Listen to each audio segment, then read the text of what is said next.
blessed Savior.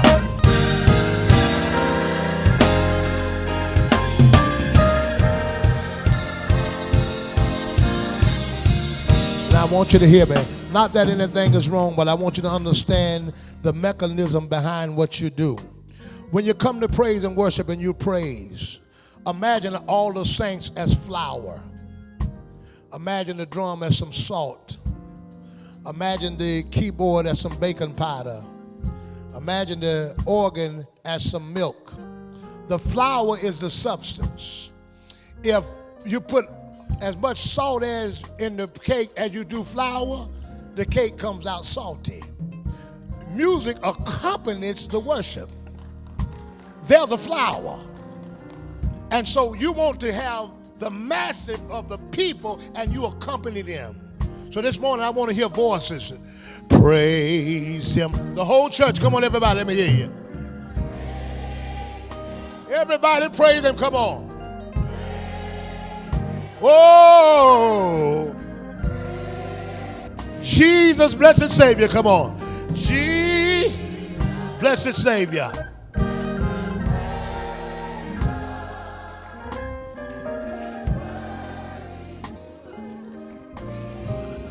Now everybody lift your hands up and just give God a praise all over the building. Come on, hallelujah, all over the building. Come on, let's praise God. Drums and keyboards and organs and guitars and bass and hand clapping. Let's bring it together. Come on, let's bring all of it together. Let's bring all of it together. Come on, let's bring all of it together. You see, listen to me. Listen to me. Praise is the product. That's the product. Praise is the product. Hand clapping is the ingredients.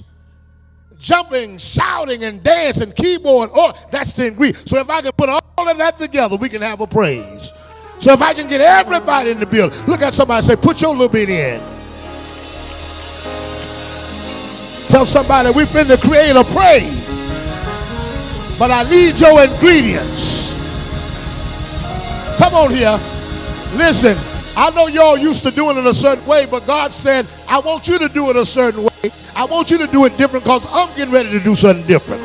And if you give God a different praise, he'll give you a different miracle. How many of y'all need something different?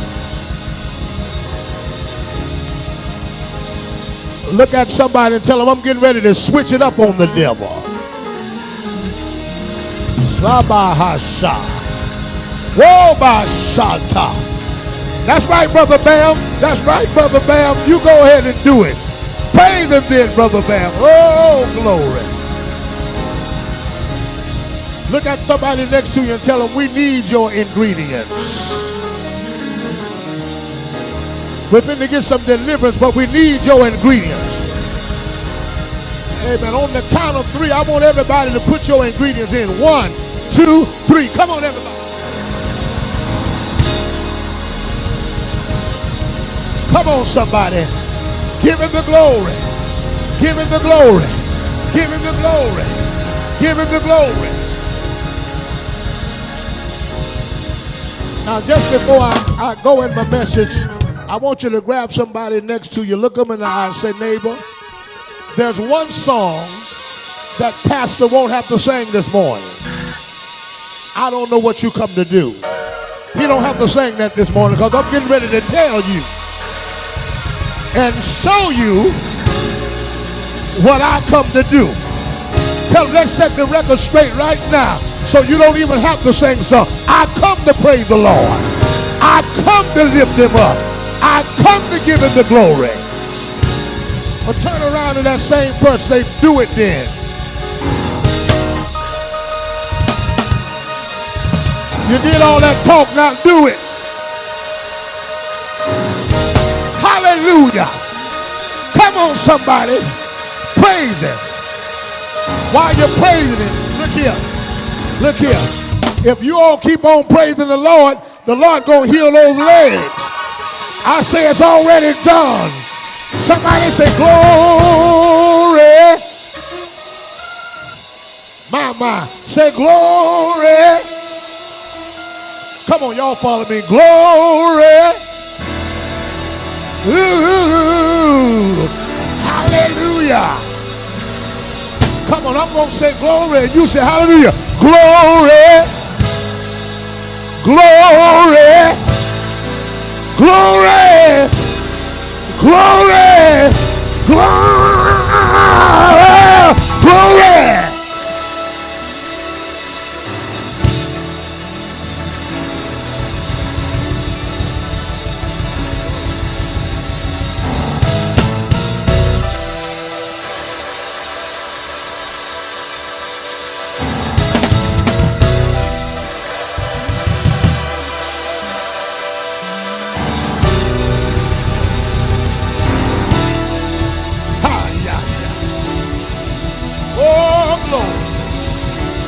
I wish I had some folk here that had a 3D praise.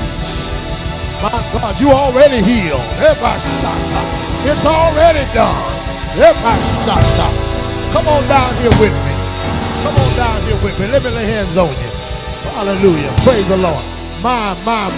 Somebody give God a praise. I say, if you give God a 3D praise, what is a 3D praise? I'm going to praise him for what he's already done. I'm going to praise him for what he's doing right now. And I'm going to praise him for what he's about to do. If I can get everybody to praise him, it's already done. Hey, it's already. Somebody give him the glory. Somebody give him the glory. Let the church praise him. Praise can get a healing in your body. Praise can get a deliverance for your child. Praise can get a deliverance in your home. Let everything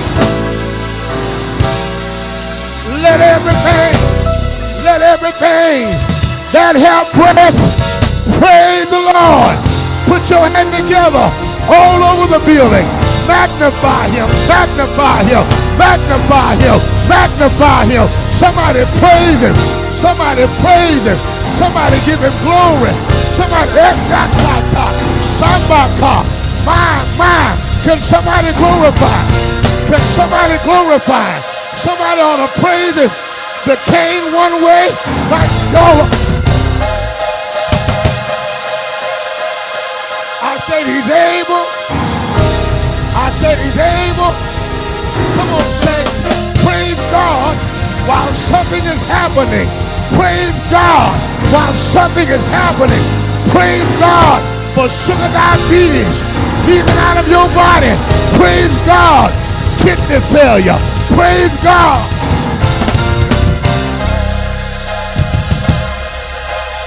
I don't know if y'all feel what I feel, but if the whole church, if the whole church, my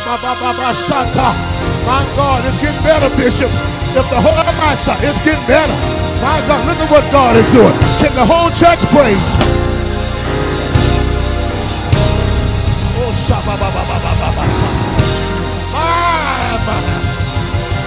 my. Tell somebody your miracle is here. Oh, yeah. Oh, yeah. Oh, yeah. Oh, yeah. Oh, yeah.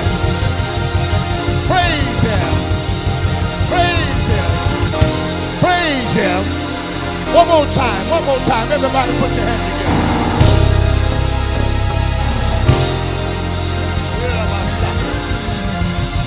Hug somebody before you sit down and tell them it is already done.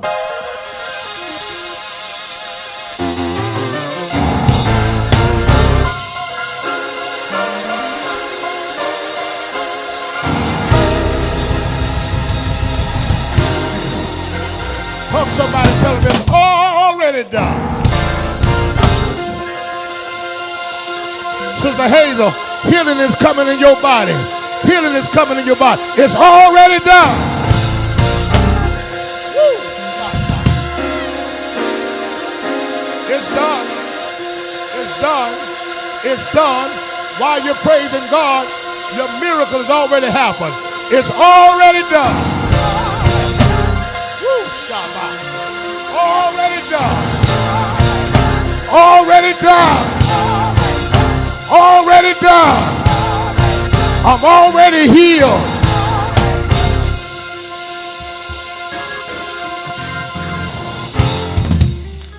Stop. Strength is coming to your legs. Strength is coming to your back.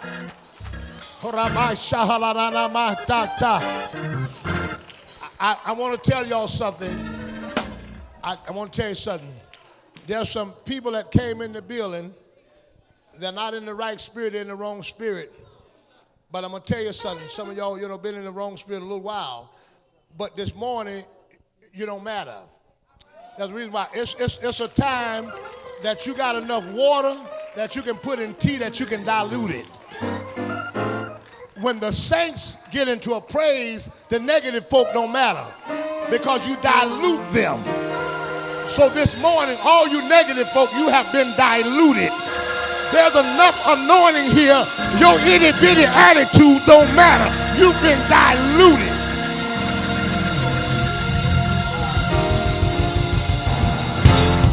God say, don't you worry about the negative folk. You just have enough anointing to dilute them.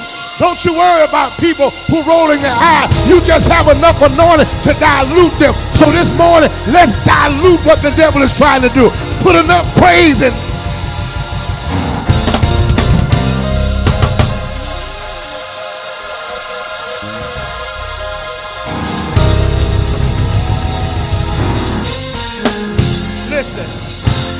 Listen, you can make the devil of no significance. You can make the devil of no significance. Matter of fact, if you don't believe it, while I'm speaking, some of the problem God is judging now. While I'm speaking this morning, what time is it? You're going to know in a matter of days who the problem has been.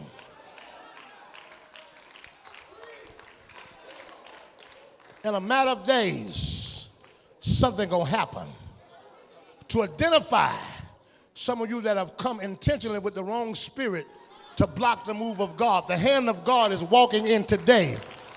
The hand of God, this is the most dangerous place that you can be with the wrong spirit. Something gonna happen.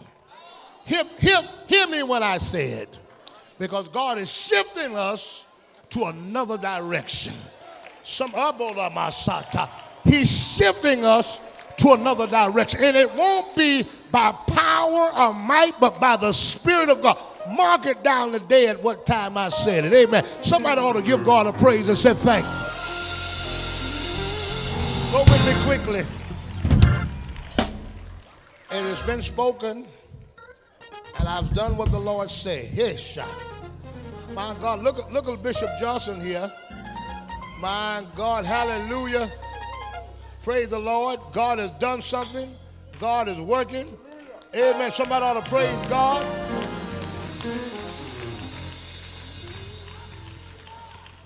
This anniversary has shifted us in another direction.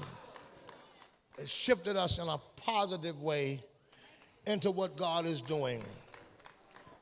I want to talk with you. I'll be talking the next few weeks. The Lord has put something in my spirit, and I'll be talking and ministering the challenge of change.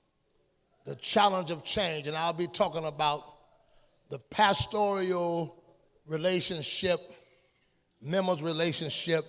I'll be talking, God bless you. Thank God, something wonderful has happened. I thank God for the water baptism in Jesus' name. The Holy Ghost with the evidence of speaking in tongues as the Spirit of God give utterance.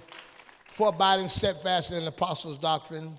Thank God for the entire board of Bishop McLeod, Bishop Shaw, Bishop Brookshaw, Bishop Williams. And in fact, I see some of the saints from Orlando that are here, and I'm so glad to see you, amen, in this place this morning. Thank God for our First Lady, Sister Cowart.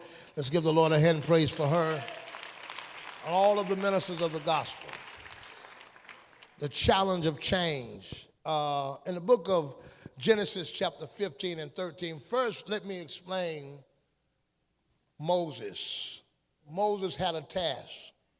One man has been sent to Egypt to bring 6 million people out. 6 million people out of a country that they don't know nothing but that country. Sometime when we read about the Lord telling Pharaoh to let his people go, we don't realize the severity of what was going on. This is not just somebody that's been in a city overnight. They had never been anywhere but Egypt. And let me give you, if you're having a hard time to understand, we have been in America for 403 years as slaves. Imagine somebody now coming to you. You've got mansions, you've got houses, you've got property, telling you, let's leave America and go to a place that you've never been. Leave everything behind and follow me to somewhere that I've never been there myself, but God is saying go. We are too critical on the children of Israel because we don't understand what was going on. 400 years of bondage, 400 years of trouble, and Moses says, let's leave.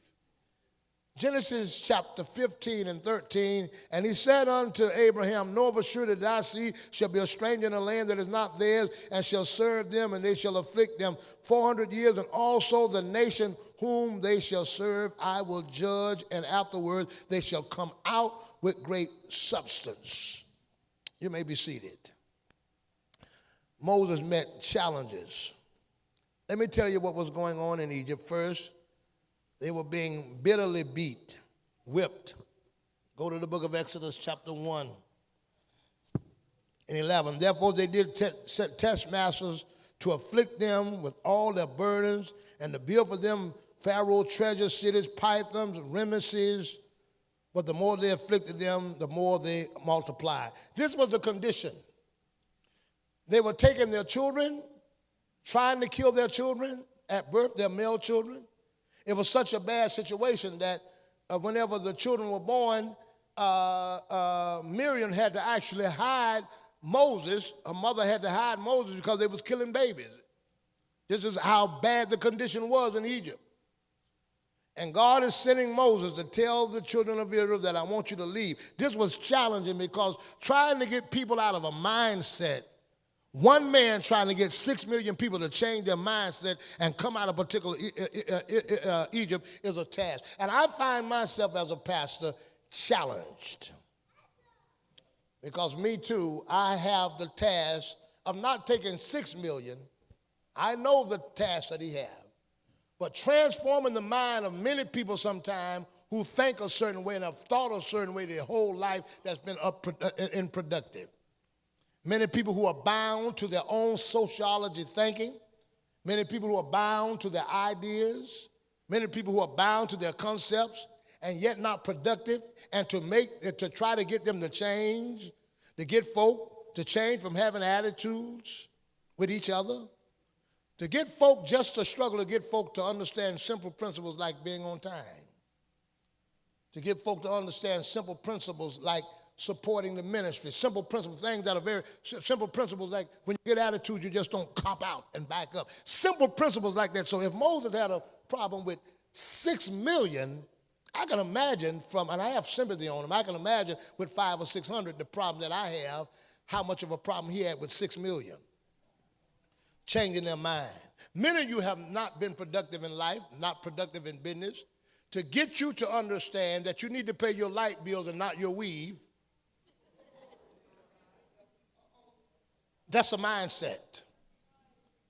To get you to understand, praise the Lord, that you want to get a job before you get a car with payments.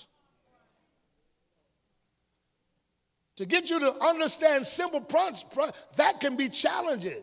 To pull people out, because sometimes we get stuck in a mindset that's not a productive mindset. Everything that you did is not always good. And to get people to get out of a food stamp mentality, who has been used to the government taking care of them all themselves, To get people from that mindset into transition, even to get people to think about supporting their own. That's a difficult mindset. And Moses is sent there to get 6 million people out of that mindset. And I find myself challenged even here with some of you that I've pastored. I've been here 37 years, and I'm still trying to get some of you all to even be on time. I've been here 37 years. I'm still trying to get some of you all to be consistent in your tithing. I'm still trying to get some of you all, some men, you have never worked a consistent job since you've been saved. You quit, you work, you quit, you work, you quit. You talking about you got your own business? Well, fire yourself. You're still hustling. You're still hustling. Ubering is not a job. It may help you, but that's a hustle. You need something with some benefits. You need something that you can work. And you need something that you have to get up every morning to go and do something and hit a time clock. Or you need a business that's productive. Y'all ain't saying much. Working on a business idea. You say you got a business, you go on a business, you want to start a business, but you ain't even got an idea. How you going to start a business with no money? To get you to have a, now see, y'all got happy and went to shout, and now this heals your body, but this heals your mind.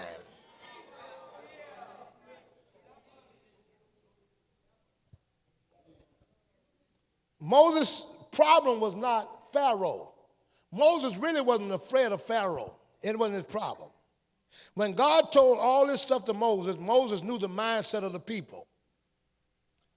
We as black people, and I'll use this, and those members that are here that are not black, please understand this is not any reflection on you, but I'm dealing with black people in general. As black people in general, we are taught psychologically to fight each other. That's a part of your system. My fight, Moses had a fight from Pharaoh and he had a fight from Israel. You'd be surprised the fight that I have from some of you all that are here on administrations, on teams that work against rather than working together. Moses could have delivered them from the beginning his job took him 40 years to deliver Israel, which could have happened immediately. The reason he couldn't do it, because he had somebody in the company that he straightened out about something that they were doing. And people don't like to be corrected.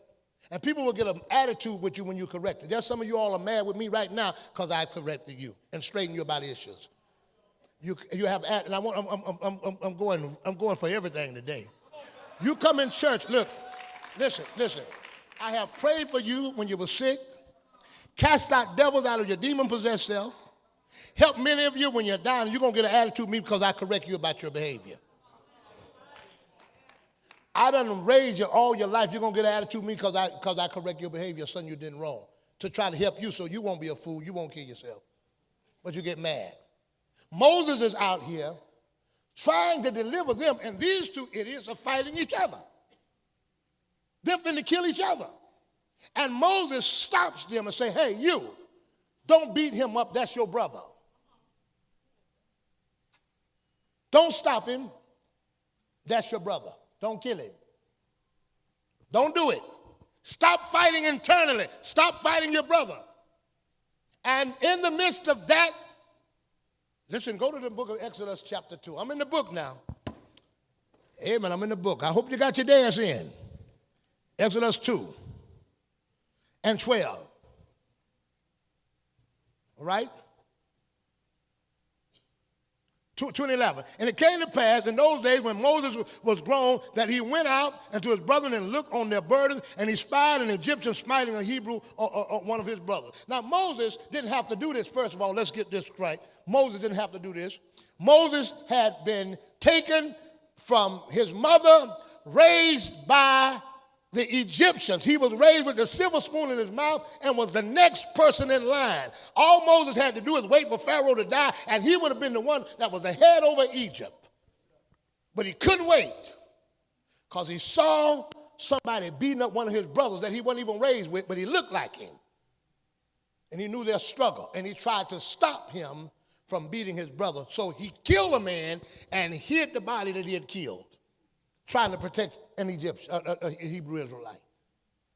Killed him and hid him. Got the man, freed him from his death. What happens? Read.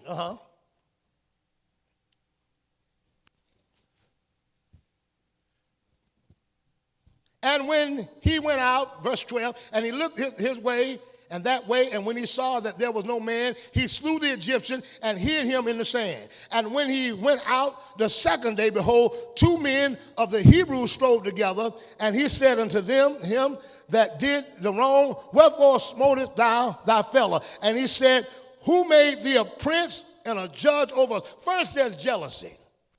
Because Moses now is protecting him, but he's jealous because Moses is a prince. He said, who made you a prince? I'm mad because you living in Pharaoh's house. But Moses said, I'm living in Pharaoh's house, but I'm trying to do this to get y'all free. I'm using my position to get you. And he said, who made you a prince? Jealousy is terrible. It's bad that when people are jealous of their own people who can get in a position to help them. Jealousy is cruel. There's some things I can't afford, but I don't do them because I know some of y'all can't handle it. It's bad that you as a saint, when you get a new car, you got to park it somewhere and drive a raggedy car to church so won't nobody scratch it. You can wear whatever you wear that's name brand to another event, but you can't wear it to your own church, around your own people, because of jealousy. Who made you a prince over us? Then he says, intendest thou to kill me as thou killest the Egyptian? And Moses feared.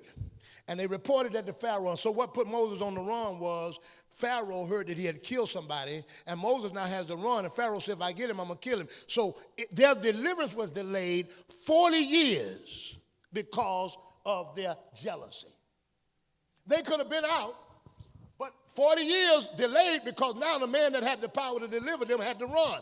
In fact, let me tell you something. Jealousy hurts our progress.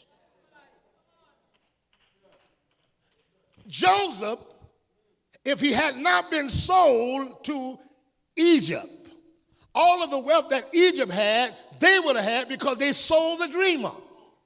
And now he gets down into Egypt, and where he's in Egypt, where now he interprets the dream for Pharaoh, which if they would have kept him, all of that wealth that Egypt had, Israel would have had. It's bad. God got to bless us through somebody else because we don't know how to appreciate the blessing that we have ourselves.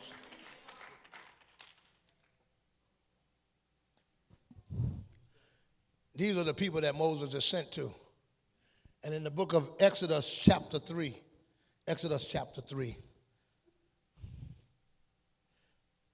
God says to Moses, 3:16, go gather the elders of Israel together. Yes. And say unto them, the Lord God of your fathers, the God of Abraham, of Isaac, and of Jacob, appeared unto me, saying, yes, I have surely visited you, and seen that which is done to you in Egypt. Go gather the elders together, gather Israel together.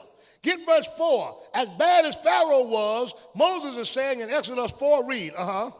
Verse 4 and 1. Chapter 4, verse 1. And Moses answered and said, but behold, they will not believe me. I'm not worried about the Moses, it's the days. They will not believe. The people that you're sending me to, these people, they won't believe. They are a problem people. They have a slave mentality, and they're not going to follow me because they've been programmed to be bound. They've been programmed to be afflicted. They've been programmed to stay in a certain way, and to pull them out of that mentality is work. When you have people that are programmed, you can't move them unless you deprogram them. Because if you don't deprogram them, they're going to be a problem the rest of your life. Don't ever take people to try to lead them if they're programmed. Moses had them out of Egypt, but they were still programmed to go back to Egypt. They're out, but they're programmed. You can give a person that's programmed for poverty $1 million and they'll spend it until they go back to broke, because they're not comfortable until they ain't got nothing, because that's what they're programmed to do. That's why you get all these people who win the lottery and end up broke again in the next month, because they're programmed to be broke. You got to be deprogrammed to be broke before you get some money. Some of you are programmed to be haters, programmed to be jealous, programmed to be confusion makers. Anything you're around, it always crumbles. It's fighting and malice and strife all through your family. Your family have programmed you to think everybody in the church against you. I don't care what happens. Anybody talking about you. Oh, they looking at me. Oh, pastor talking about me. And some of y'all, I am talking about you. If you think I am, come to me after church. I'll clarify. Yes, I'm talking to you. And God going to confirm the words that I'm speaking with signs and wonders. And God will have the last laugh.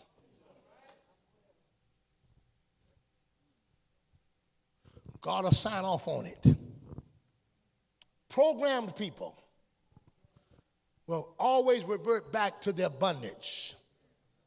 They will always revert back. This is why you have people, I don't care how much you try to get along with them, you put them in position in the church, everybody, and they don't see that they're programmed. They go to a job, everybody's against them. Get in the choir, everybody's against them. Get in the usher board, everybody's against them. And wherever they go, everybody want me. Everybody hates Chris. What is it? Is that it? That's it.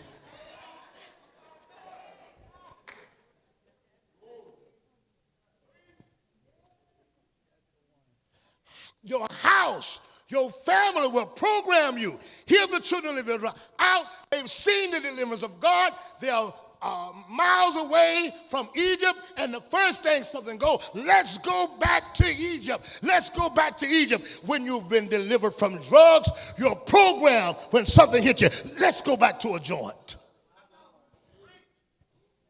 You can be delivered from reefer, a dope, and minutes something hit you, let me get a blunt.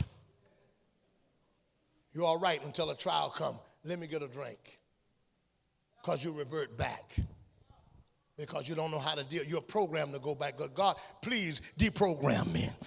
I want the Lord, I want to be reprogrammed so that instead of going back, I praise. And God was trying to get them reprogrammed. So instead of going back to Egypt, Miriam says, let's reprogram ourselves. Let's fix this program. So now when you see something coming, instead of going back to Egypt, why don't y'all stand still and see the salvation of the Lord and praise the Lord? So what Moses is saying, I want you, when you see a trial, don't go backwards. I want you to learn how to praise God. I wish you could get programmed that every time you see something, instead of going back, you get a praise out of your mouth. We've got to be reprogrammed.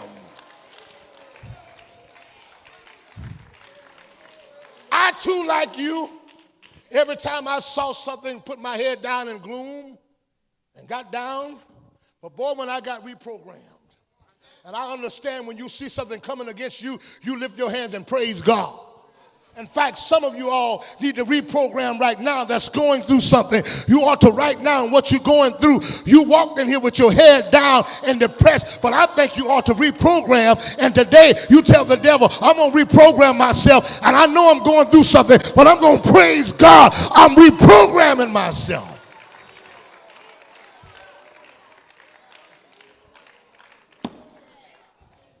Listen, saints, challenges are going to come in your life. Problems are coming in your life. And I figured this out. I don't like to be depressed, and I don't like to be down, and I don't like to be frustrated. But life brings problems. Everybody's going to have problems. And saints, you're not the only one that have problems. The devil ain't always after you. You all stop thinking everybody in the church is against you. That was your mama them. That ain't everybody in the church. Stop that. Amen, somebody. It's always gloom and doom and sorrow. People just have attitudes like you have them.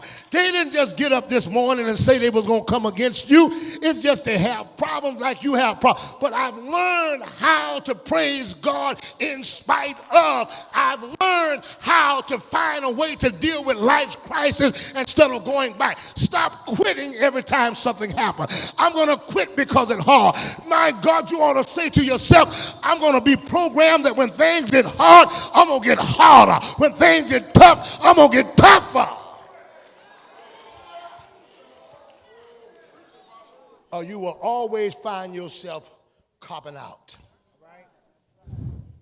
running back. I need somebody to lift up both of your hands right now and just tell God, thank you. Everybody in the building, just lift your hands up with what you're going through.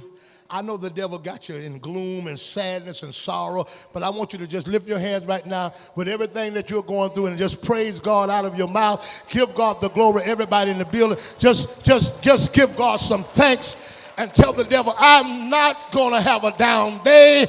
I know my bills are behind. I know my family's going through, but this morning I'm going to bless the Lord and praise him. Come on, everybody, praise him.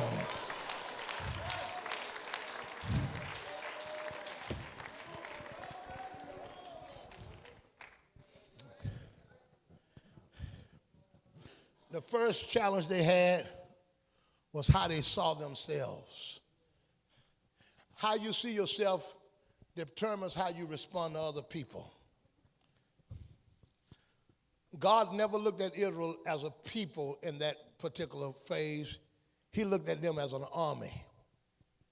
You can be the most successful and most powerful person in the world, but if you don't see it, it'll never happen. And Satan put people in your life to redefine who you are before you find out who you are. Some of you are great, but you've been around people who've called. You know, if I get a dog and call that dog a cat, I'm going to tell you what I'm going to do. Get a dog, but name your dog Cat. Watch now. I want you to do this. I want you to get you a dog and name your dog Cat. And watch when you say cat, your dog respond. Even though he's a dog. Because you named him Cat. And get a cat and call your cat Dog. And watch when you say dog, your cat respond because you've named him that. He don't know he's a dog, but you've been calling him a cat all his life, and he responds to the name Cat. He don't know he's a cat. Now you got a dog, now you can name him whatever you want, and whatever you name him, that's what he'll respond to. The problem is you got people that named you before you find out who you were. And they named you before you find out who you were, and now you respond to them. Some of y'all need to find out some people who really know who you are so that you will no longer respond to what you've been called.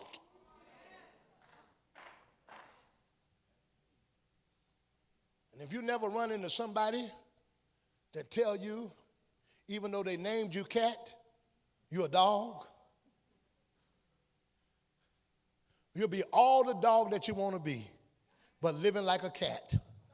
Because you have never had nobody to tell you who you really are. What did your mama name you? What did your father name you? What did family name you? Because that may not be who you are. In the book of Exodus chapter 1 and verse 10, the Lord says, 1 and 10, and look at this, 1 and 8. Now there arose a new king over Egypt, which knew not Joseph, and he said unto his people, behold, the people of the children of Israel are more and mightier than we. They are acknowledging in this situation that the country that we have in bondage and the people that we have under our control, they are more and mightier than us. How do someone who's mightier and more get oppressed and bound by somebody's weaker? Because psychologically, I've never recognized my power. How do I get a lion who can tear a man up that doesn't understand I can kill him any moment? Or an elephant who's big enough to crash his trainer, but he won't do it because psychologically, even though he has the power, he's been trained that that person is more. That's the problem in America today. Amen. We seem like we're the underdog because we don't really realize the country was built by you. But psychologically, you've been stripped. And let me tell you something, the devil gets in your mind. When God said you can do all things through Christ that strengthen you, and now you walk around here like you can't do nothing. It's he's gotten into you psychologically. But I wish you could listen to this message today and tell you that you can do what you're trying to do. You've got to get it in your head. The devil has put in your head, you can't start this business. You can't make it. You can't live safe. You can't get out. But I come to tell you, you got the power to do it. You can do it. I can do all. Grab somebody by the hand and say, get this in your head. And stop letting the devil fool you. You can do all things through Christ that strengthens you. You got the power to do it.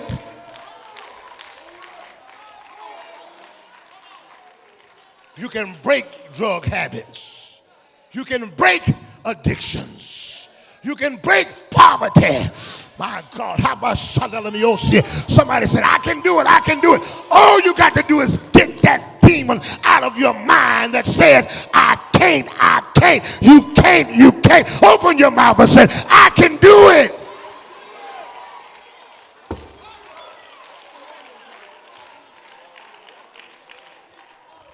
I thought this was the apostolic church. My God, I thought this was the Holy Ghost filled church. You ought to reach over and tell somebody you can do it.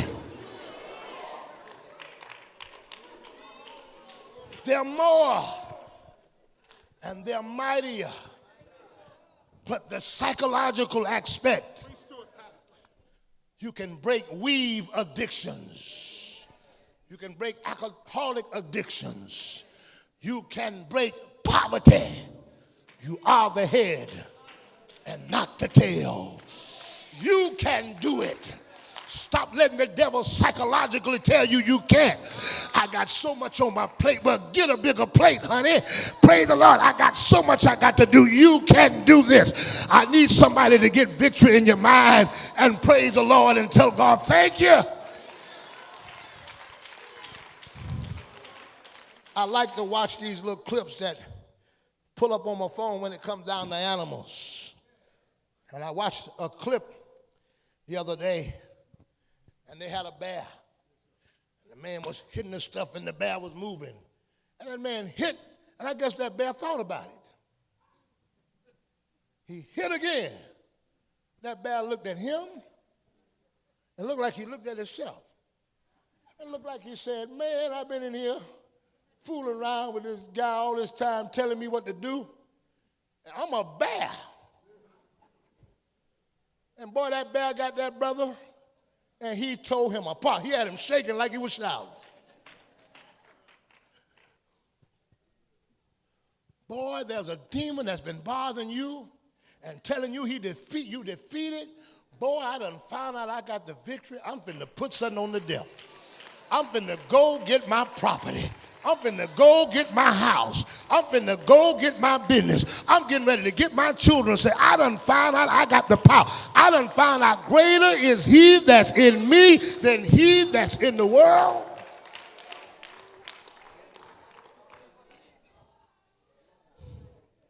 God said to Israel, you're an army. Exodus 6:26. You're an army. You're an army. Look at 6:26. These are Aaron and Moses, to whom the Lord said, bring out the children of Israel from the land of Egypt according to their armies.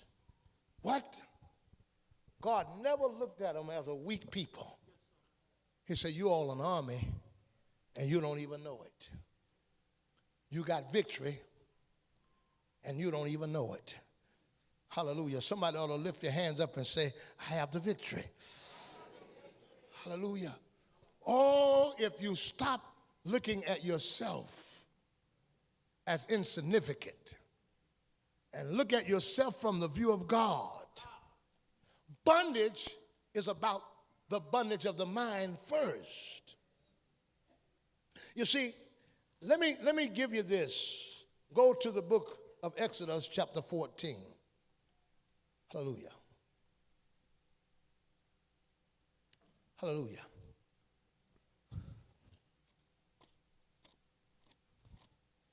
Can you lift your hands and tell God thank you?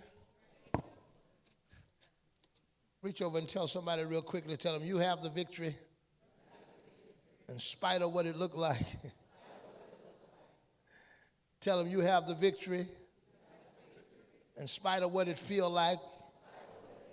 Tell them again, you have the victory. Tell them God said you got it. My God, hallelujah. Now, I said if God said it, you ought to be able to. Esha, Hada, Shanda, Woko.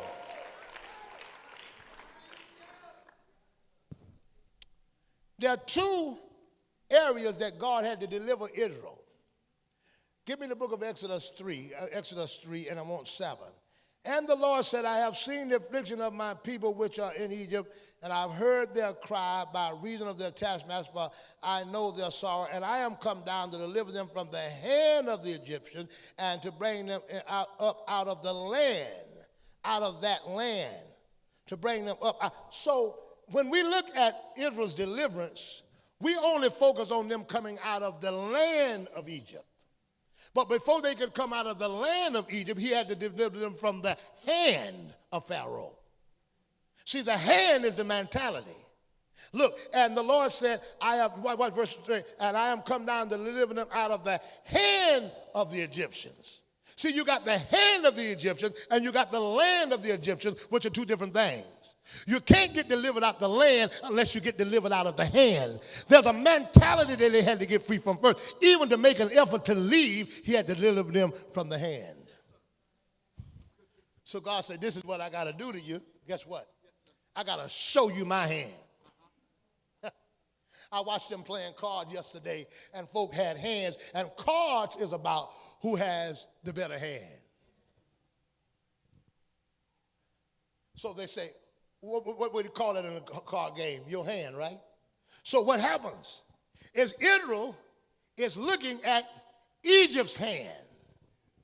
And based upon them looking at Egypt's hand, they are defeated.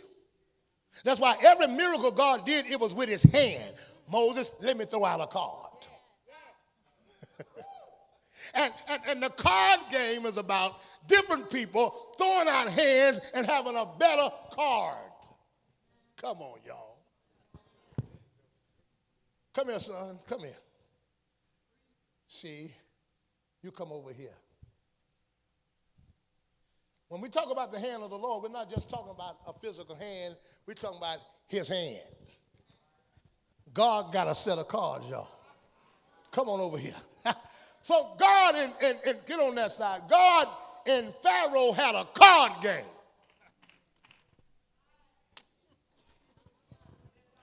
I say they had a card game. Y'all ain't saying nothing. God threw out a card. Now, Pharaoh, you throw your card out first. He said, they ain't going nowhere. God threw out a card. He threw out a frog card.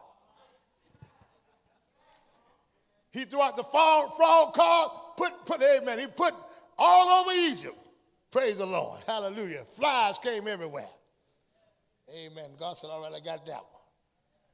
Pharaoh said they ain't going nowhere. God put out a fly card. Woo! Come on here, somebody. I feel this. Hey, glory to God. Pharaoh said, I said they ain't going nowhere. He threw out one. God put darkness on the land. Got that one. Come on. God put out another card. Put one out. Put out one. God said, I'm going to put lights on the hand. Another book. They got down to the end of the game. Pharaoh thought he had it and throw it out there. God said, this is my last card. And God put that blood over the doorpost and say it's over. My people coming out of here. I don't care what the devil got. God's got a better hand. God.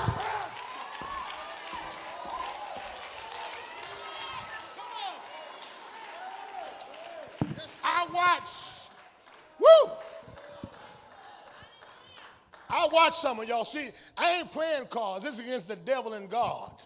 Come here, Minister Erie. But I watched y'all playing cards yesterday. I watched some of y'all. Turn around this way, son. I watched some of y'all who wasn't playing cards. But when y'all went and looked at one of the person's card behind you, and y'all looked at the other person's card, you said, uh-oh, I already know who's going to win.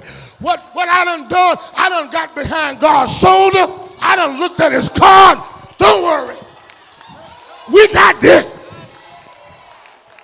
I need somebody to look at God's hand. God's got a hand. I mean, he got it. It's fixed up. It's stacked up. We gonna win.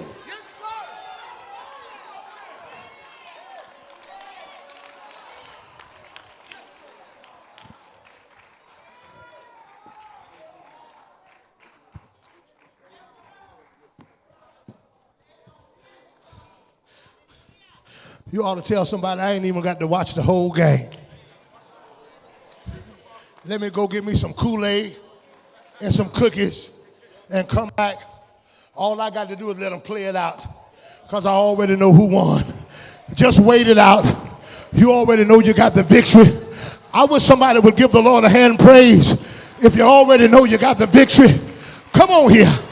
I'm going to close, but I need about 5 or 6 saints that know you got the victory just to stand up right now and put your hand together and praise God for your victory. Whoa! Come on, praise him. Praise him like you know what kind of hand God's got. Praise him like you know you got the victory. Amen. Amen. Amen. Sin had us bound. Afflictions had us bound.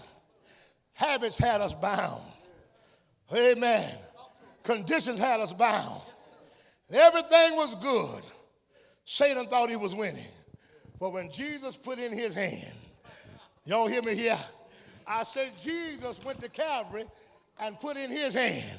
Had cards in one hand, had cards in the other hand. When Jesus, y'all with me here, saints? I said when Jesus, amen, somebody say hallelujah.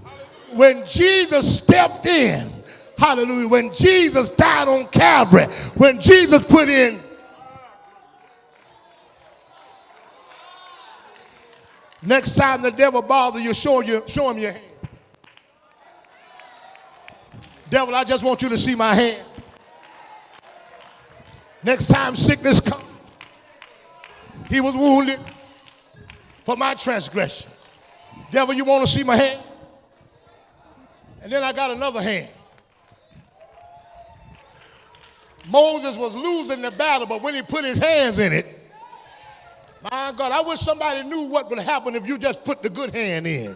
See, the devil wants you down like this, but I dare you to put your hands in the air. I tell him I'm throwing my hands in now. Amen. Reach over and tell somebody real quick. Say, if you see my hands in the air, I'm not throwing in the towel. I'm throwing up my hands for victory. Some folks say, they think when your hands up that you're giving up. Tell somebody, no, this is not a give up. This will go up. My God, I dare you to don't get it mistaken. If you see my hands lifted, it ain't a give up, it's a go up. Amen. Look at somebody that ought to lift up your both hands and say, this is a go up.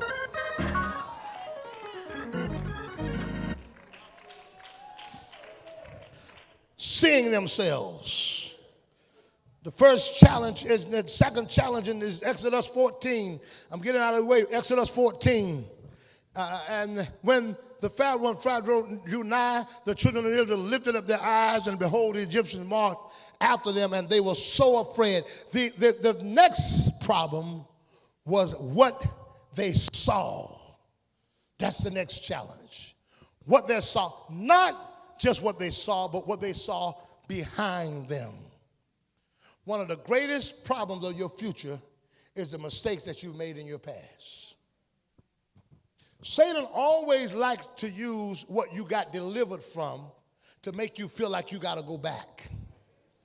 Whatever you have done, whatever sins you've committed, it is behind you. There is no need of you looking back at your past because you'll stumble as you're moving forward. And the devil will always bring something to remind you of what's behind you. Because if you start looking what's behind you, that's the direction. You only look in the direction you want to go.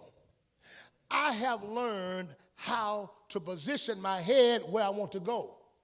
If you position yourself down, you go down.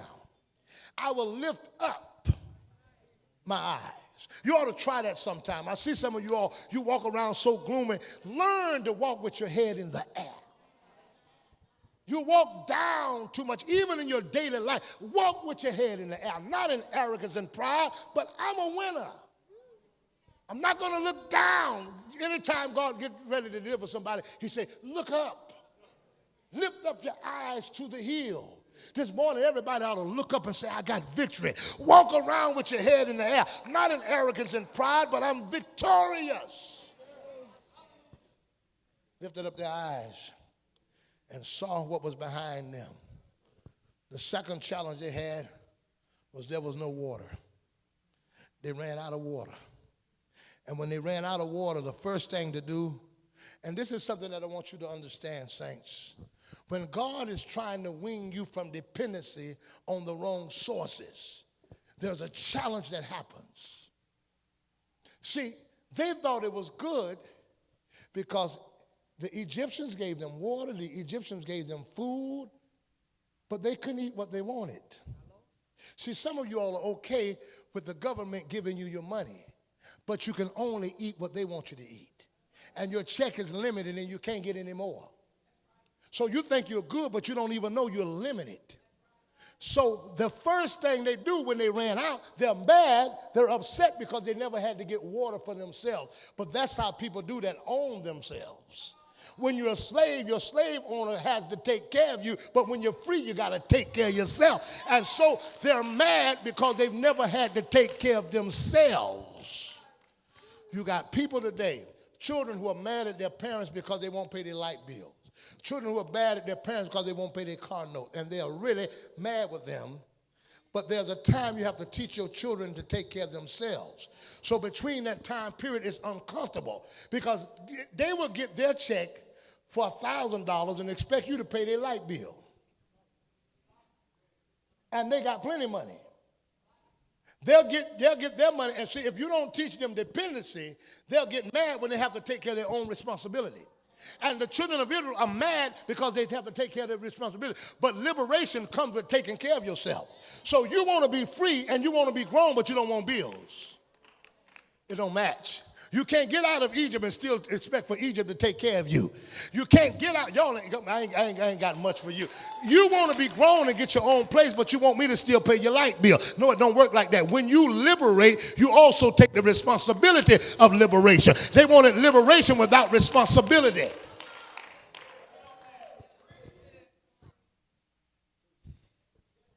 They were free, and now they're met with a challenge of water.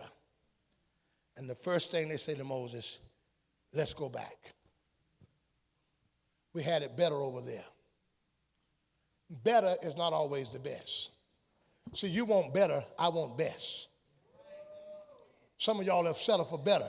Yeah, the water in Egypt is better because we got to get it, but it ain't the best option. We love what's better, but don't love what's best. Don't get stuck in your better. Because bread with butter is better than bread, but it ain't the best. You can have toast. You can have cinnamon toast. You can have cinnamon toast crunch. But you got so careful with better that you don't know God wants you to have your best. Don't get stuck at better.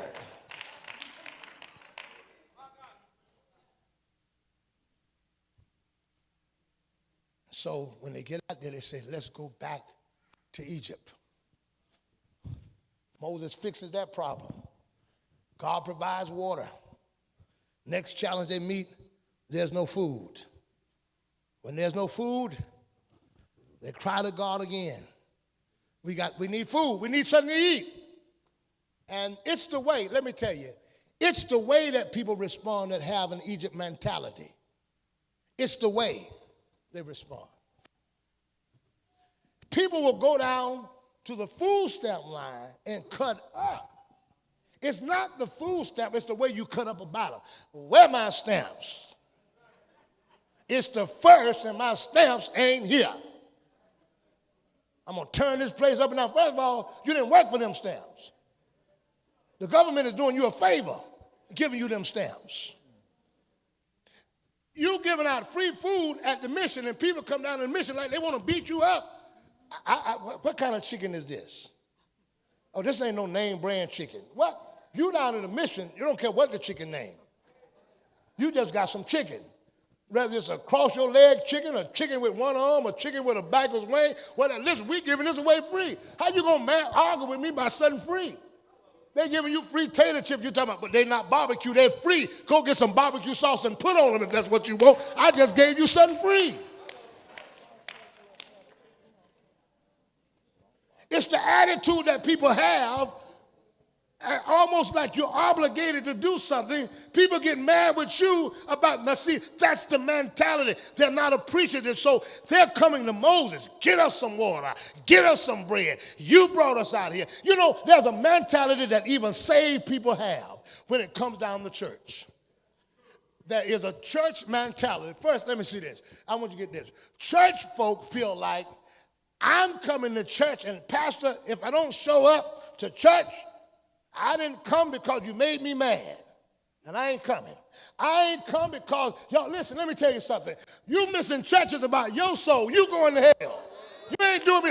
I'm going to go on strike.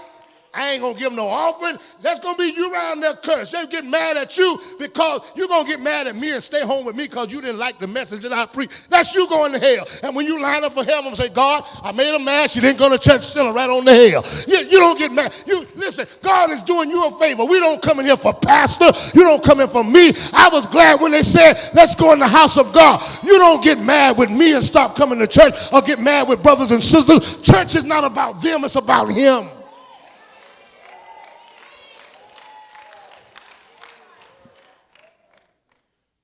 You'd be surprised of the people that go on strike and get attitudes and stop worshiping. Church praise service going on.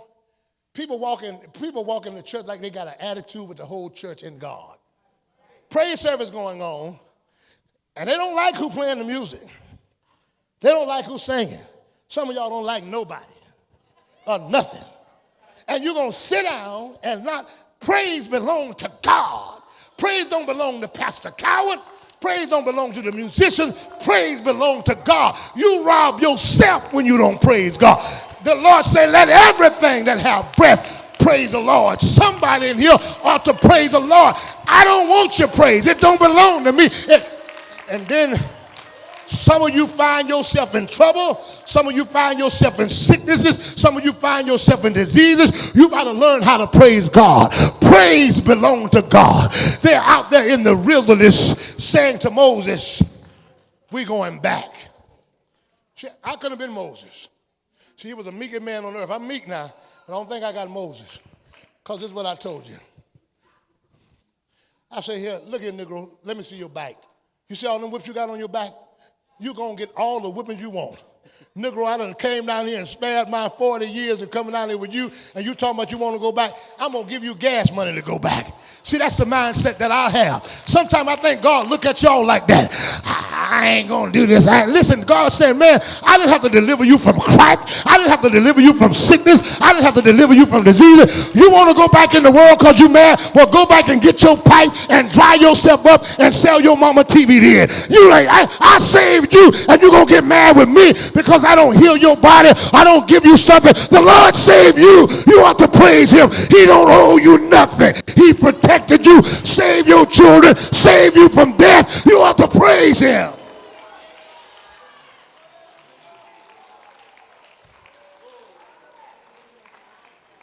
God's going to get some of you because your attitude with God. God's going to get some of you because of your mindset talking about going back. The children of Israel say, we're going back. God has delivered you. Is there anybody glad that God delivered you? Anybody glad that God freed you? Well, all about this building, you ought to stand on your feet and give God a praise and say hallelujah and tell somebody, he delivered me.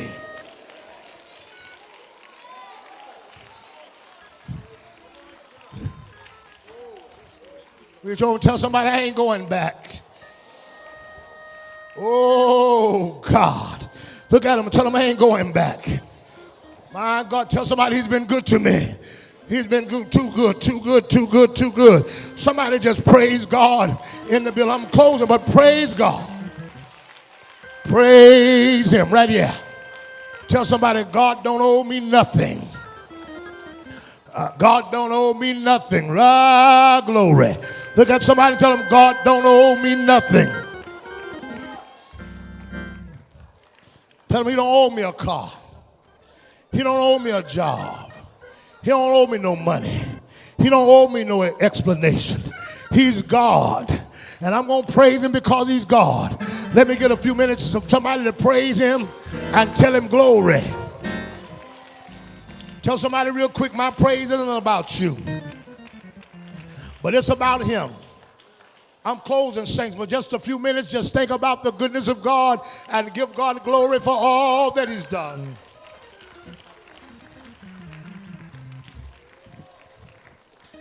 Delivered. Some of you today, you have a mindset the devil is bothering you. You find yourself reverting back to what you've come from.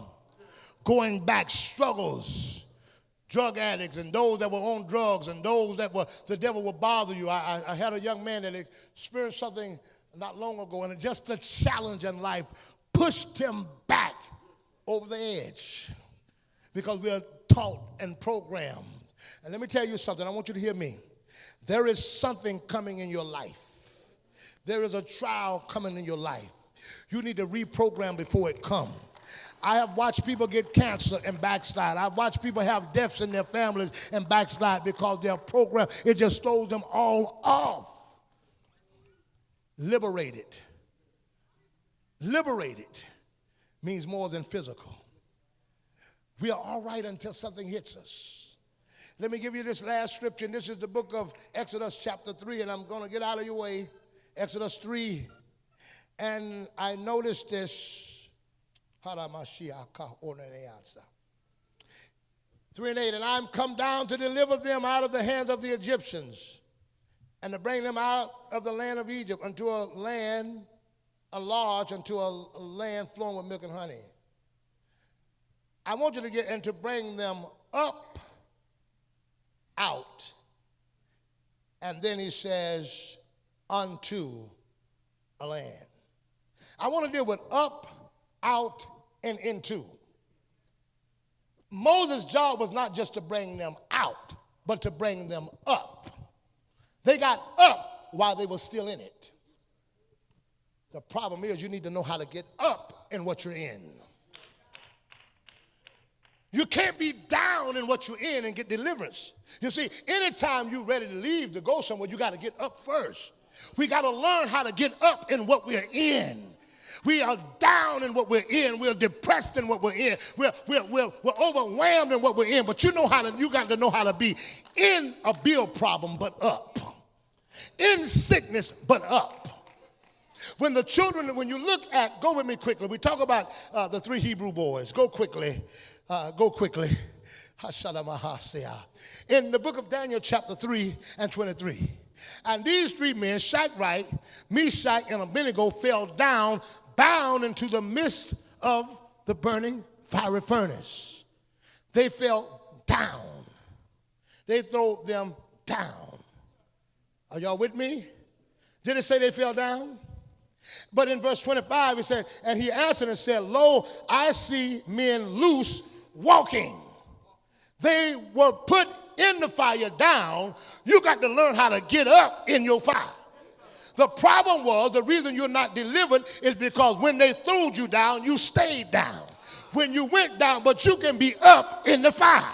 You can be in your situation, but it doesn't mean I have to be down in my situation. Yes, I got trouble, but I need somebody today that haven't come out of it, but I'm going to get up right in it. Somebody need to get up in your bill problem. Up in your marriage problem. Up in your financial problem. Because up is the way out. Whatever you're in right now, I need somebody to get up in it. The problem is you're broke and you're down. The problem is you're sick and you're down. The problem is you're going through in your marriage and you're down. Don't you know God expects for you to cheer up when you're still in the bed? When he came to the man that was sick of the palsy, he didn't rise him up first. He said, be of good cheer. But I'm still in the bed. Be of good cheer. And then he said, rise, take up your bed and walk. If you want God to bring you out of it, you got to get up. You got to praise God. You got to give God glory. Stop walking in depression in the midst of your condition and get up.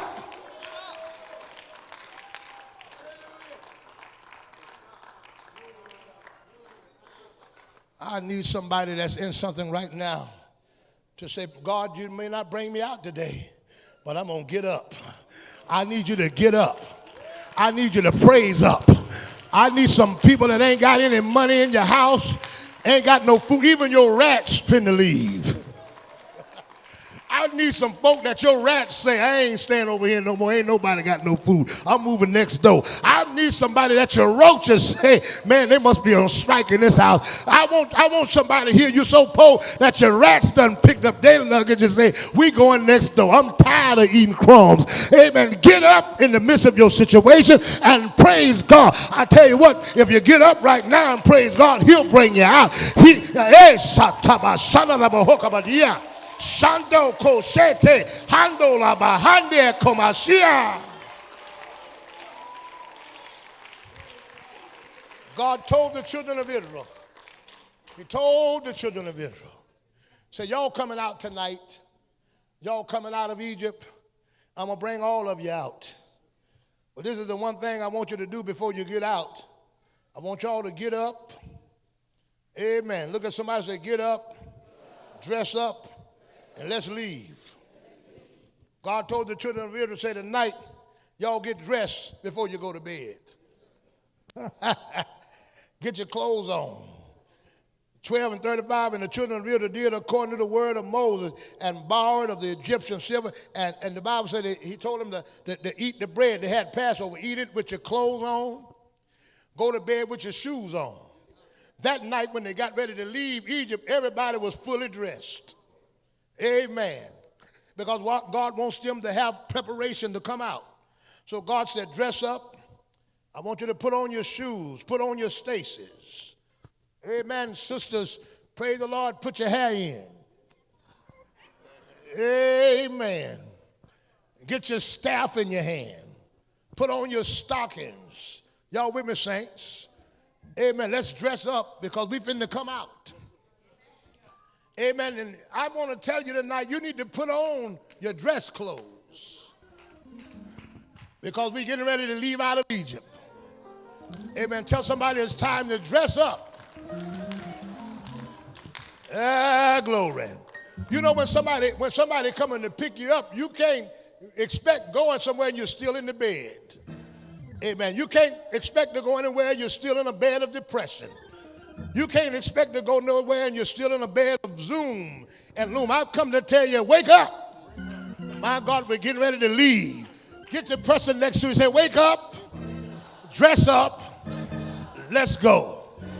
I'm getting ready to close it, but the Bible declared that night the children of Israel put on their clothes, they put on the staff. Well, Pastor, what we going to put on? Put on the garment of praise for the spirit of heaviness. Tell somebody, put on your praise coat tonight. Put on your praise clothes tonight. Put on your shouting clothes tonight. Put on your shouting shoes tonight because we're getting ready to come out of it. I wish I had a few saints that will praise God because you're coming out of it. I wish I had a few saints that could give God the glory because you're coming out of it. I wish I had a few saints that could lift your hands up in praise because you're coming out of it. Somebody say hallelujah. Hallelujah. Look at somebody and say, neighbor, take off your mourning clothes. Take off your weeping clothes. Take off your veil of depression. Take off the veil of heaviness. We're getting ready to leave. Let's change your clothes. We're getting ready to leave this place of heaviness. Somebody say glory to God. Put your hand together and give God praises and say hallelujah. Praise the Lord. The Bible declared in the 400th year, the children of Israel got up. There was such a victory that was happening in Egypt. A praise started. Saints of God, your deliverance starts with your praise. Your deliverance starts with your hallelujah. Your deliverance starts with your thank you, Jesus. Some of you are waiting on God to bring you out, but God said you got to come up before you can come out. You got to come up out of heaviness, come up out of depression, come out of sadness, come out of what happened to you yesterday and rise up and say, I got victory.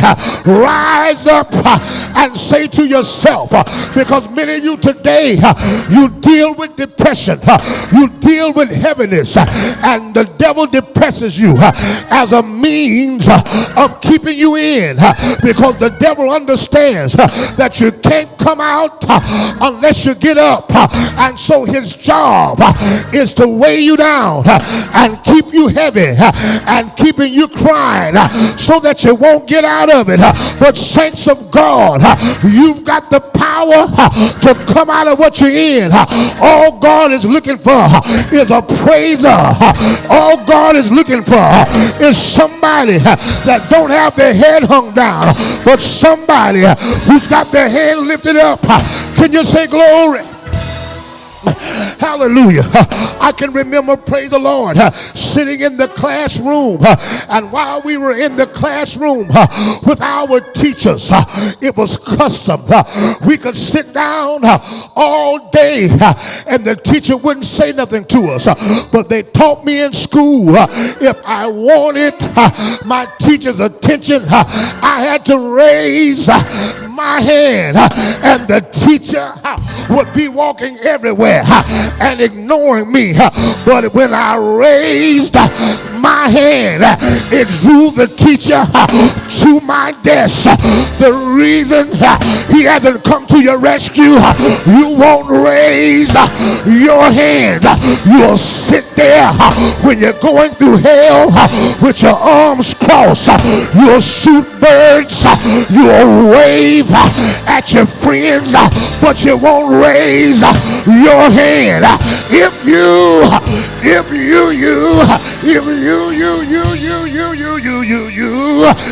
want God to come to your rescue, wave your hand.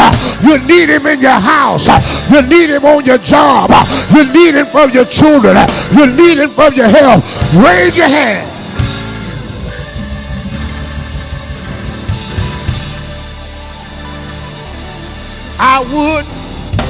I would that men pray everywhere, lifting up hands without wrath and without doubting.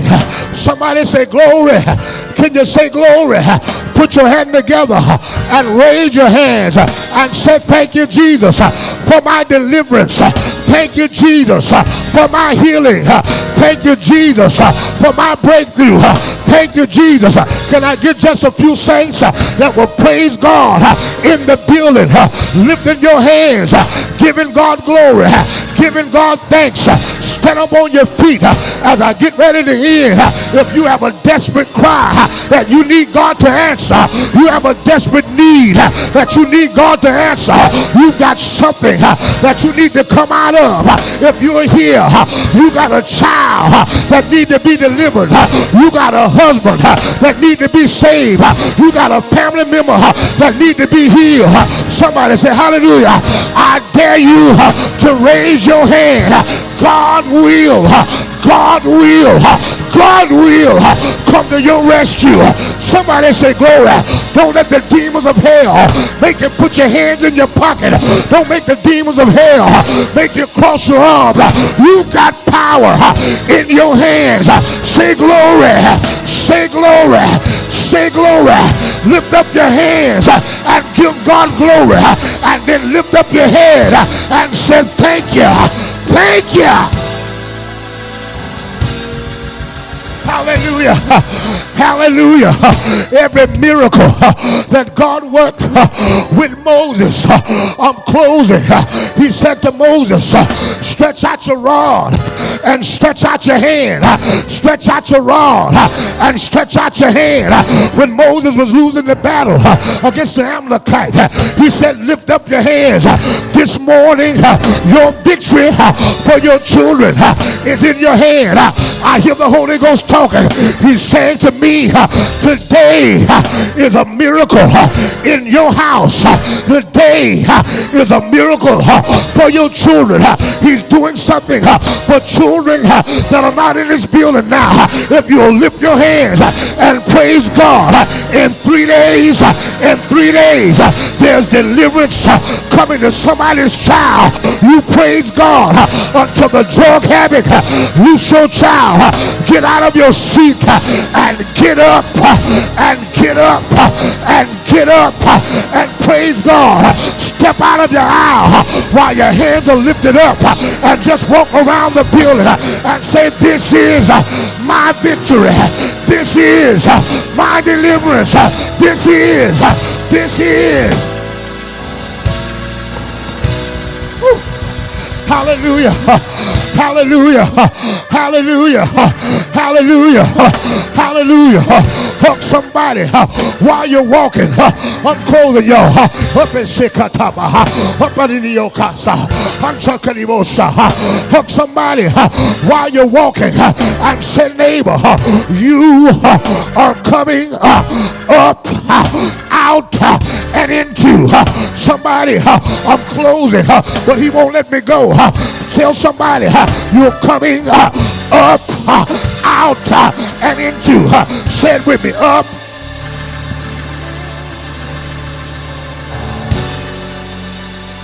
I'm closing. But say it with me. Grab somebody by the hand and look them in the eye and say, up, up, up, up, up, up, out and into. Up out of poverty, up out of the projects, up out of bankruptcies, up out of divorce, up, y'all ain't saying nothing, up out of a bad job, up out of a bad situation. Listen here, I'm coming up. I'm coming up. Look at somebody in the eye. Point your finger and say, up, up, up, out of heaviness. Up, up. You've been down too long. Up, up, up, up, up. Woo!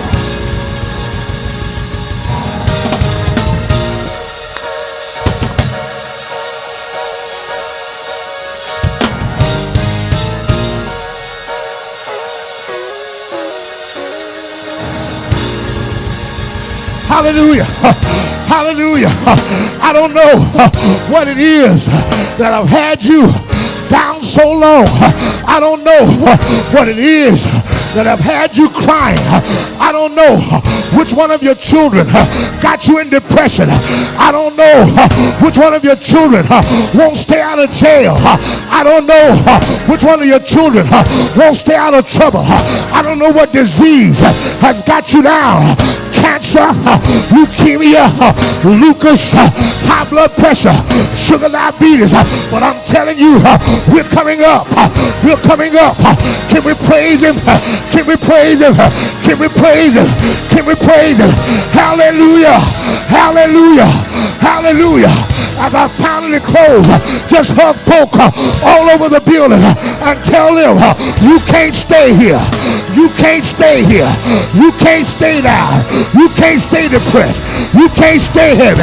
You can't stay burdened. Somebody say glory. You can't stay suicidal. Somebody say glory.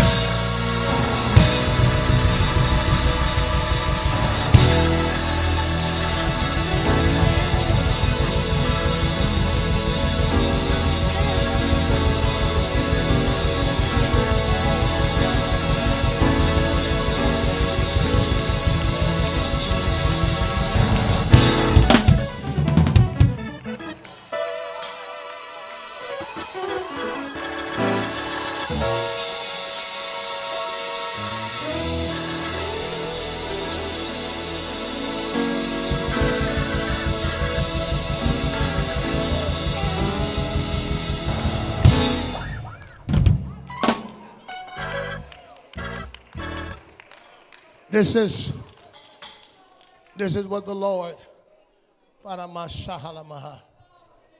has said to me this morning. That's what he's saying. That's what he's saying. That's what he's saying. Abba. Oka. Shantalabaha.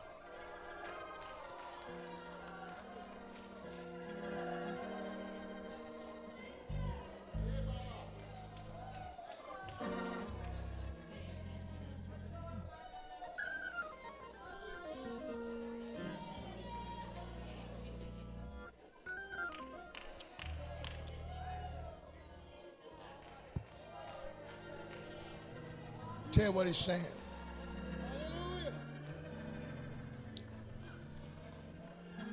I seen something in the spirit.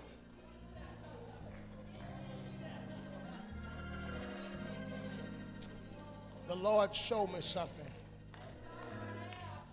I had a vision. I had a vision. And I want you to hear me good. Everybody listen to me. Hear me good. Hear me good. Hear me. Everybody listen to me. Hear me. I had a vision, and the Lord showed me and I want y'all to see this. When I say this, I'm not being spooky or being what some people would say suspicious, but the Lord showed me, and he showed me in this vision, and nothing has been said, nothing has been done. They've done nothing. But I saw 4 women, and they were all coming against me in this vision. And the Lord showed me something. And the Lord said to me, now I want you to praise me. In the vision, when I was praising the Lord, they had thrown arrows. The arrows circled back around and came and hit them. It circled back around. It was coming at a high speed. And I was in a panic because I'd never seen anything like it. It was like darts, and they were moving at such a fast speed. But when they got to me, it stopped. And what they started shaking. And they turned around and went back at him. And God said, tell my people, and this is the mindset God put in my spirit. He said, tell my people, don't worry about what they see coming their way.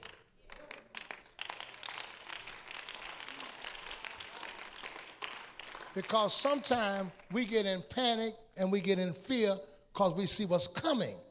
And we're afraid of what it's going to do, but it won't prosper. So there's no need of you even getting upset because you see it coming your way. It can't penetrate. Our fear is that we see it coming, but it won't prosper. So God wants you to get the mindset that you can praise him even when something's coming your way, knowing that it cannot penetrate the wall of the spirit. I now have gotten to the point, and this is because it was a vision, and I don't believe that vision just is recording to me. I believe it's dealing with some of you all that are going through something, and attacks. I want you to put your focus this morning, stand to your feet, everybody in the building. I don't know what you're facing. Lift your hands up. And I'm going to pray this morning. I don't know what you're facing.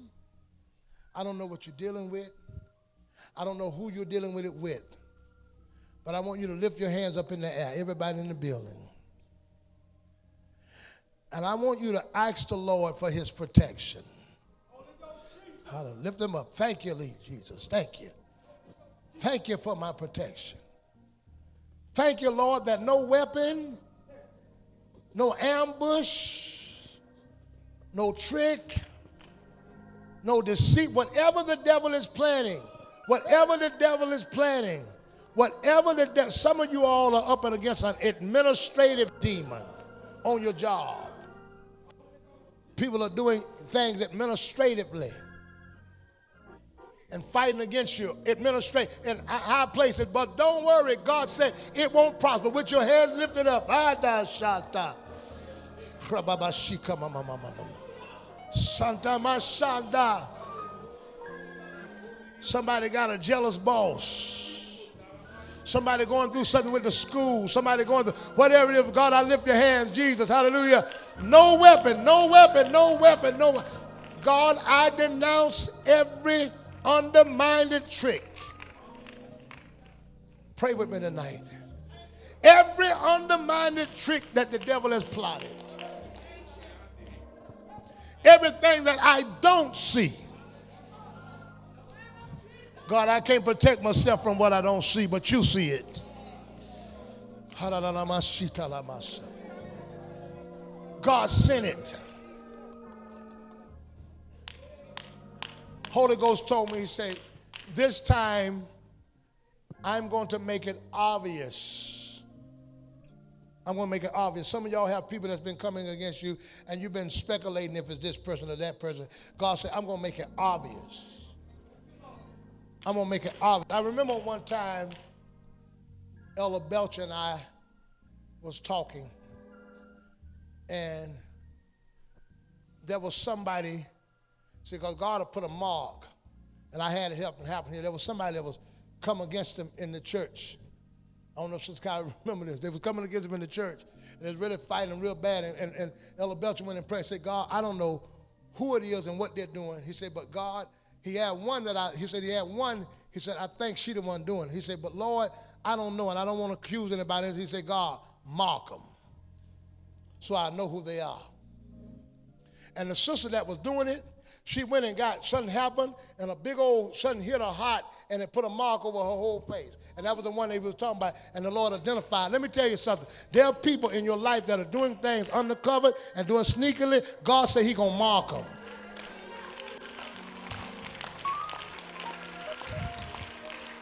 I have fought with undercurrents, fought with spirits, fought and battled, and I know how that is. And some of y'all fighting with spirits and battling and fighting with things that you've been dealing with folk. And you go on your job, you don't know, I think this is, I don't know what it is, but you go. But God said it's going to be obvious. After today, it's going to be obvious because God's going to do something to identify. He going to, listen, you hear me? God is going to identify who the problem is. God going to mark it. Hold your peace. You don't have to do what they do. You don't have to go what they do. See, let me tell you something. God, and I want you to hear this because I'm speaking this to somebody. God gradually tries to give people a chance. He didn't kill Pharaoh's firstborn overnight. He gave him plenty of chances. He sunk the flies, he sunk the frog, and he sunk the lice. Trying to give him a chance. There are people that have come against people in the church and come against even people, you, even on your job. God has showed them little signs. He showed them little things. They do little sneaky things, and then all of a sudden you're on job. You know, such and such lost a child. Or you know, such and such. They know what they're doing. You know, such and such. You know, such and such happening. And these little things happening. Some of them done already attacked you, and God done stuff to them already, and they ain't got sense enough to back up. They ain't got sense enough to back up. They ain't got sense enough to stop. They're still doing it. Still doing little conniving stuff. Shantala mama shata. Y'all with me? I got to speak what the Lord say. I got the echo. Shahaba yando de bikinenobo shete baha. God will do little things. God will do little stuff. But they don't associate it to what they're doing. They don't associate it to their behavior. God sent the flies. Pharaoh, oh, we just had some bad garbage. God sent the frogs. Oh, it just was this. God sent that. They don't get it. They don't understand what happens. Sickness, diseases. They don't associate it. They don't associate it to their rebellion. They don't associate it to their witchcraft. It's all happening one by one. They don't associate it. Because people don't believe that God will chastise you to death by his people. And it ain't just got to be preached. He said, touch not my anointing and do my prophet no harm. Man, he said, you mess with my least one. You ain't figured out what's going on. You haven't figured out it hasn't hit you. This sickness ain't hit you. This disease ain't hit you. What you're going through ain't hit you. What you're dealing with ain't hit you. You don't think it's got nothing to do with your behavior? Lift your hands here and pray with me. God, we praise you tonight.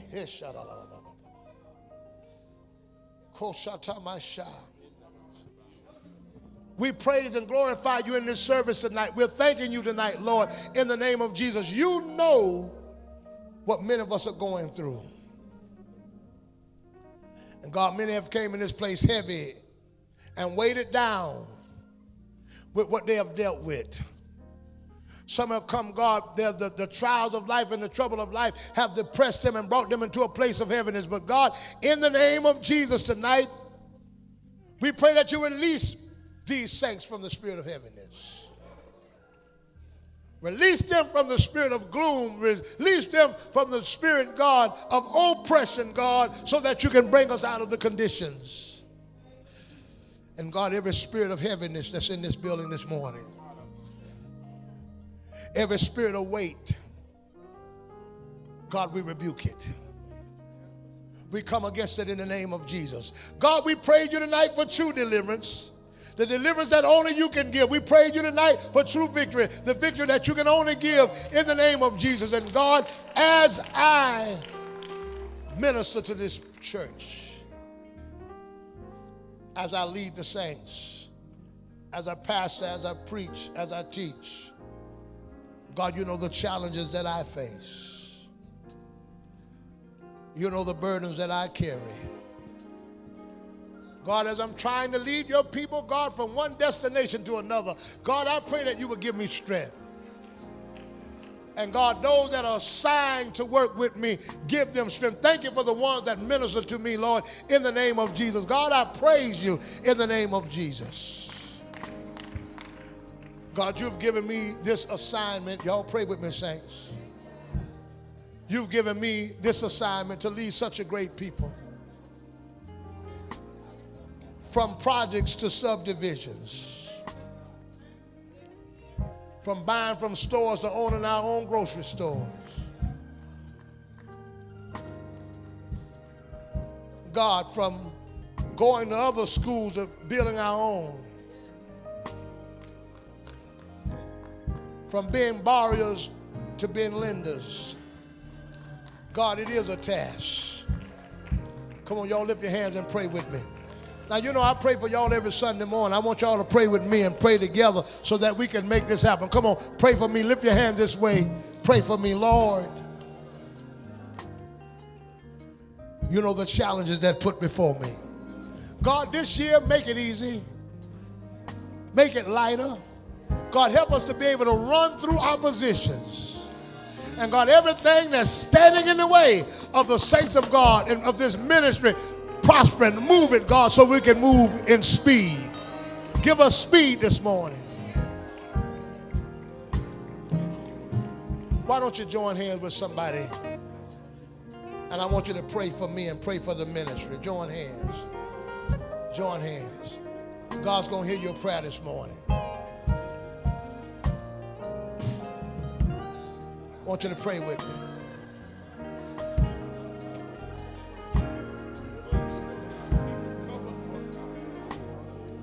I want you to pray for me, pray for the church as a whole, that we can work together.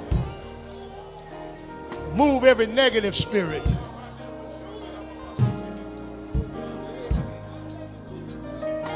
God, don't let nothing catch us blindsided. Oh, Shabbaha. We come against the spirit of sabotage on the jobs, in the house, in the family, in the church. In the name of Jesus, silence the very enemy.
Give him a Bible, please.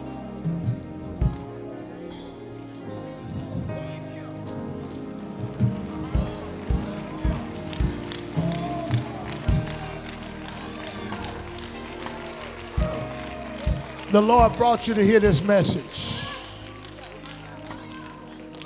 He brought you. You've been going through some of the things I'm even ministering to. He brought you for a purpose. It's already done. It's already done.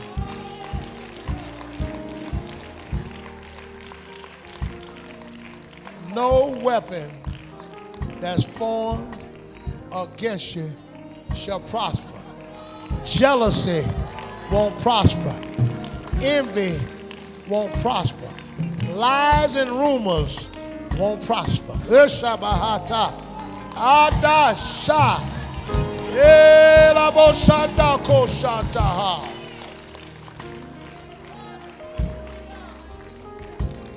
You're coming up, out, into. I heard the Lord say a group of three. A group of three. And when I see three plotting individuals. And God said they are no longer relevant. The attackers are no longer relevant. Everything that God has set to happen, it won't be sabotaged. Everything that God is planned, God say continue on. It will happen. And he'll finance it.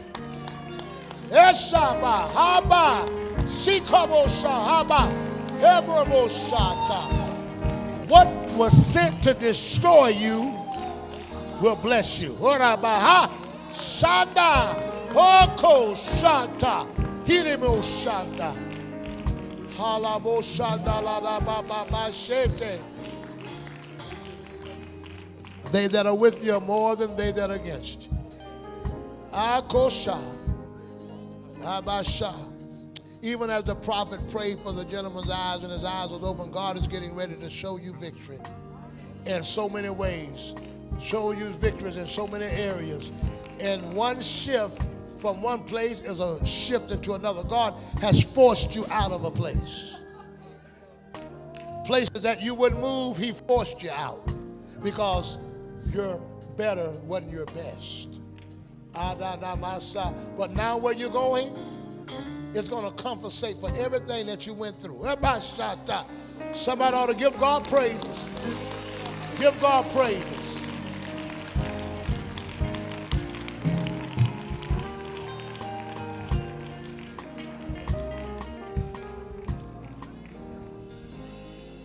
Exodus.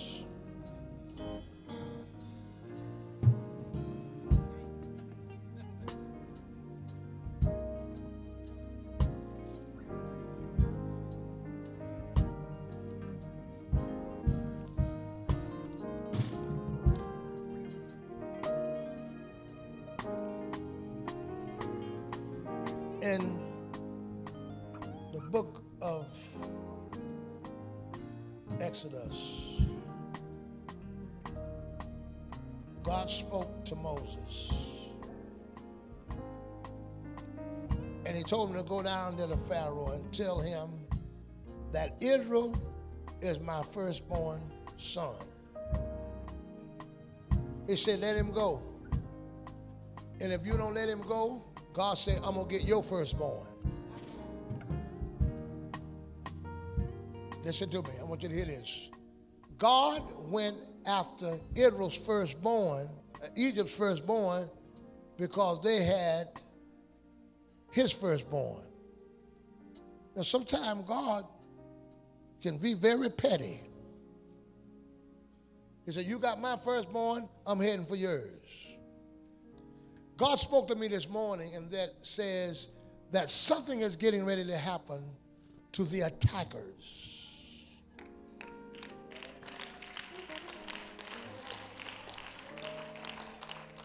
Y'all hear me something? Y'all hear me something? I'm saying this specifically. there's a thing that's happening, and this is the Lord revealing me this in the spirit. This ain't nothing I know. This is the Lord revealing me in the spirit. I have heard in the spirit certain conversations, and the Holy Ghost spoke to me, and God said, I'm going to bring judgment on some children because of the parents. Because of what the parents have done, I'm going to bring the judgment on the children. Now, I'm saying this because it's going to be obvious what I'm saying. It's going to be obvious. It won't be because I told you God going to mark it. It won't be. It's going to be obvious what I'm saying today. God says, I'm going to put my hand on the children because of the parents. Listen, many of you have suffered from oppression and depression from some of these people that you're dealing with. Sometimes God has to do something to bring people to repentance. Don't you fight another time with your mouth. God said if you step in it, and God said don't say nothing else. Holy Ghost say nothing else. Don't warn them. Don't say nothing else. Don't open your mouth. Don't say nothing else. Because not only do God want them to know it's you, he wants you to know it's him. So he's specifically in what he's saying. Listen to me. The Lord spoke a few weeks ago. He told us what was going to happen financially. God began to do it. Spoke deaths. I told Rose the other day we was in convention. I brought Rose up. She was grieving. I said, pray for her. I see grief around her. I said, pray for her. Pray immediately because I see the spirit of grief, and I see a son dying. Pray for her. This was in the convention. She just lost her grandson, 3 months old, died. This was right here in church during the convention. How many of y'all remember that? That was the night that Theodore, I think, was ministering. And I said, I feel a spirit of grief. And I said, I feel a spirit of suicide. Bring Rose up, bring up. Let me pray for her. See, God says some things are unexcusable. Some of you have been going through, and some of y'all are going through with people right in the church.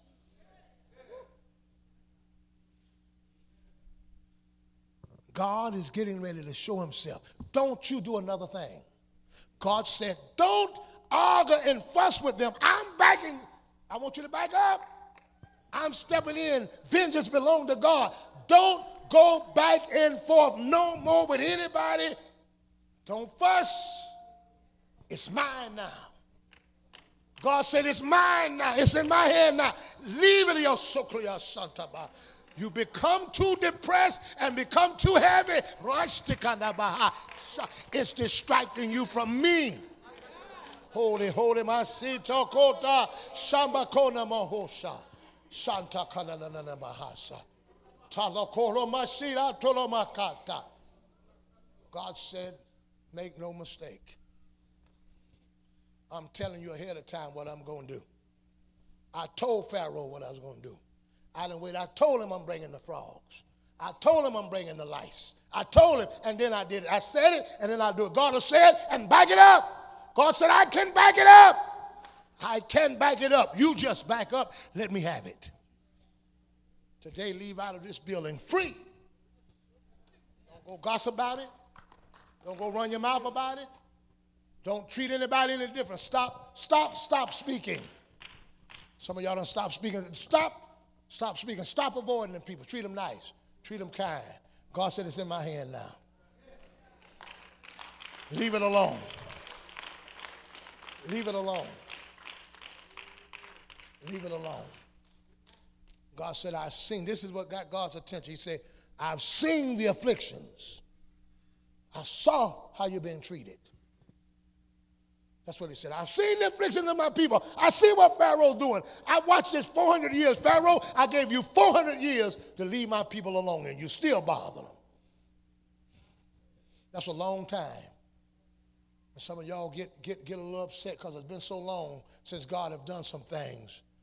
But God said, I got it. Now stand on your feet, everybody in the building. And I want you to lift your hands. I want you to stop crying. I want you to stop pouting. I want you to stop being in fret. Some people who are dealing with you, they think it's a game what they're doing. They do things, they smirk, they laugh at you when they see you coming. They do things. They say things on Facebook. They're jabbing at you. They're picking at you. They're poking at you. Some of y'all have been through that. God said you don't have to deal with that. I'm finna show my hand. The house of God is the wrong place to come and play sarcastic games. Some people you can play with, some people you can't. Some people you can get by that stuff, some you can't. Some people you can put your mouth on, some you can't. He said, touch not my anointing, do my prophet no harm. Some of you all, they don't know the danger, what they're dealing with you. They don't know the danger. Because you seem little, you seem irrelevant. You don't see there are lies that have been told, there's words that have been said, there are things behind the cover that have been said, and some of y'all are grieved on what's happening. God said, don't be grieved anymore. See, the Bible said, grieve not to see. It's a difference. You can grieve a person, but you can grieve the Holy Ghost. It's a difference. He says, grieve not the Holy Spirit of God, where you are sealed until the day of redemption. It's one thing to grieve a man, but it's another thing to grieve the spirit that's in the man. A saint of God can be grieved. And some of y'all have experienced things that have grieved you. They've grieved the spirit in you. God said this battle is not yours. Now what I want you to do, I want you to take your focus off of what you're going through. Lift your hands up and thank you, Jesus. Thank you, Jesus. Give it to him. Give me some, I'm praying, I'm laying hands. Give it all to him. God, I release what anybody has done. I release what I have been through. I release the envy. I'm no longer holding it against them. I'm no longer going to be provoked. I'm no longer going to be aggravated. I'm no longer going to let it stop me from coming to church. I'm no longer going to let it make me bitter. Tonight I'm free.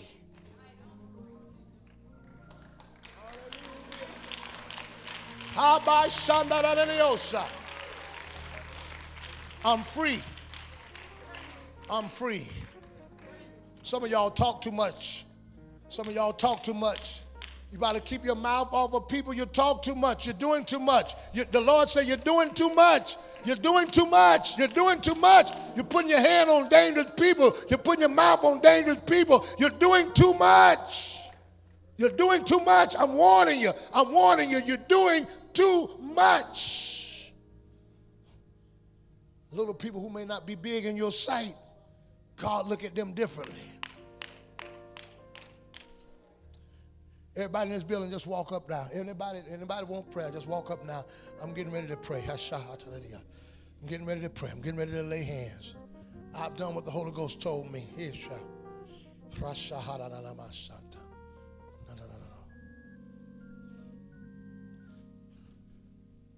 I need some prayer warriors. I need Cheryl. I need April. Y'all join hands. Cheryl, April.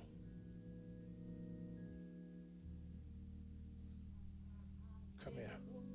Sister Von Treese, come here. Join hands with them. Sister Zimmerman. God name him in some people out. Sister Harrison. Thank you, God. Thank you, God. Yes,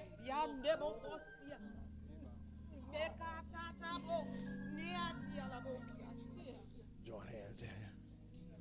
Come here, Gina. Join hands. Join hands.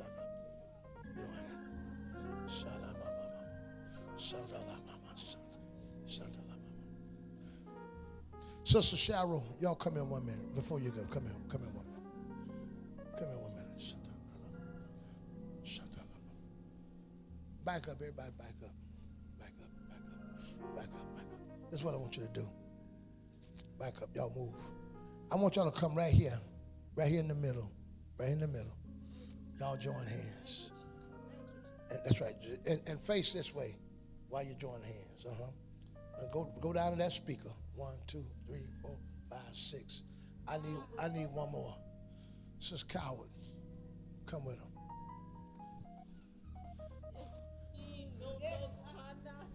And I want you to spread this way here.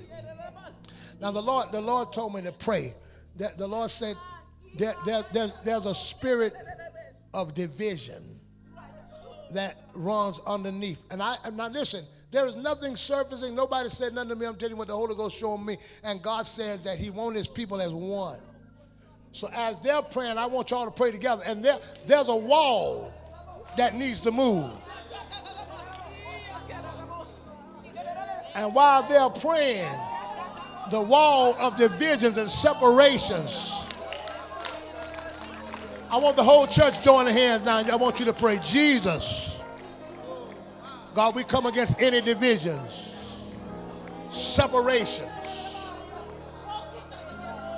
Oh, Jesus. Oh, God, give us one spirit. Give us a unified spirit. Every demon, every spirit, God, every demon that will put negative words, every demon that will come against unity, we bind it in the name of Jesus. Jesus, tear down strongholds. Come on here, pray with me.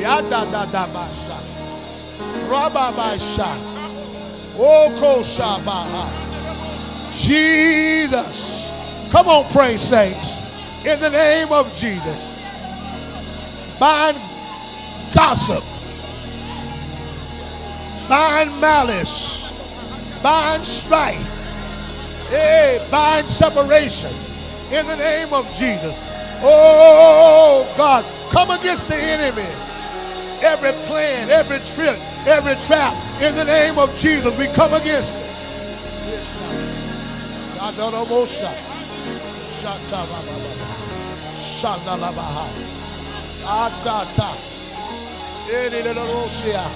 Come on, pray with me. Pray in the spirit. Pray in the spirit. Pray in the spirit. God, knock down walls. Make us one.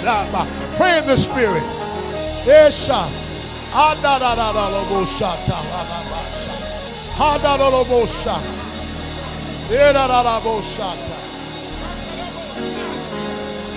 Ora basha. Ora basha. Adada basha. Adada babosha. Come on, saints. This is a warfare prayer. Oh, God. Jesus, we bind separation. We bind division. We bind gossip. Esha. Oh, Baba Baha. Shalalababa. Yerabasha. Rababasha. Esha. Esha Baba. Alalababa. Eria Sanda. Era Masata. Oh Shata. Alalamasea. Era Nana Masha.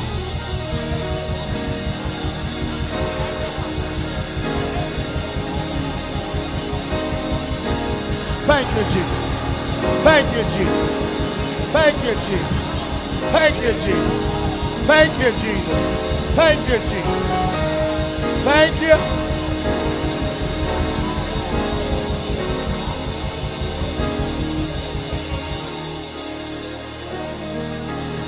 I'm getting ready. I'm getting ready. Oh. Oh, share. Hey. Shata. Oh. Shakabahaya. Tata na basha. La basha. Oh, abasha. Shataba. Oh, la mama. Shikala la bashiata. Shila la mahasa. Oh, kama mashita. Shanda la Holy Ghost say, these are my people. These are my people. These are my people. I want y'all to get something. I don't care what y'all got going on with each other. These are still his people. Moses cursed them out, and God still didn't let him go in the promised land. With every ounce of problem that you have, these are still God's people. You still have to treat them a certain way. They're still God's. I'll bother you about my people. I want you to just hug somebody next to you. Just start hugging in the midst of the church and tell them I love you and I want to be one. Just hug. I love you and I want to be one. Want to be one. Get ready to make an altar call. Here's Shabaha.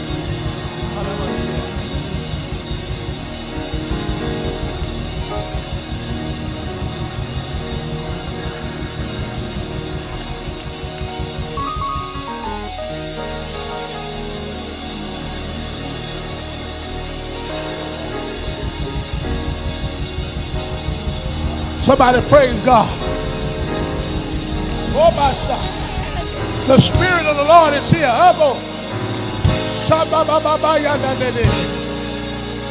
Hallelujah. Hallelujah. Oh, my son. The Lord see what you're going through.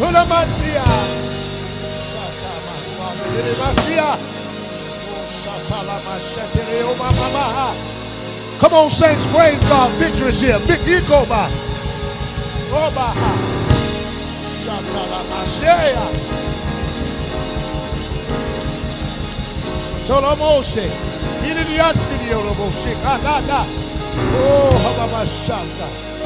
Hallelujah, hallelujah.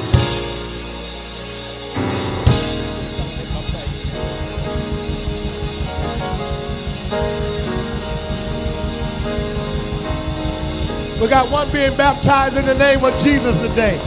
Let's give God a praise. One going down in Jesus' name.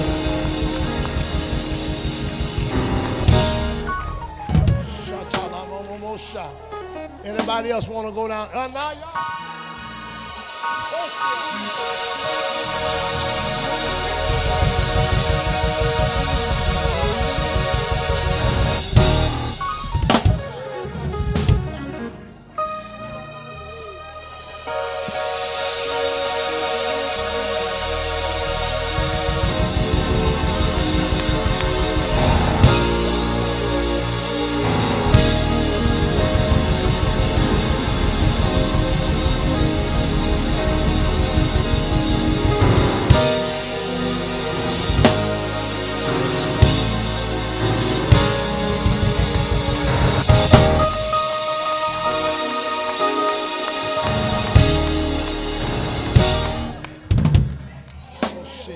Hey.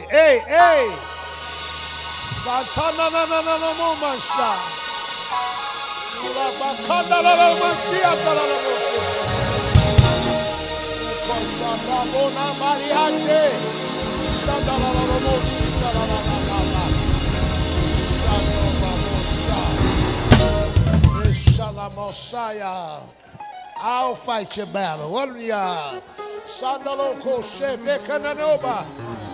fight your battle. I'll fight your battle. I'll fight your battle. I'll fight your battle. Oh, Chicago. I'll fight in Union City. Tostia. Tata Shatata.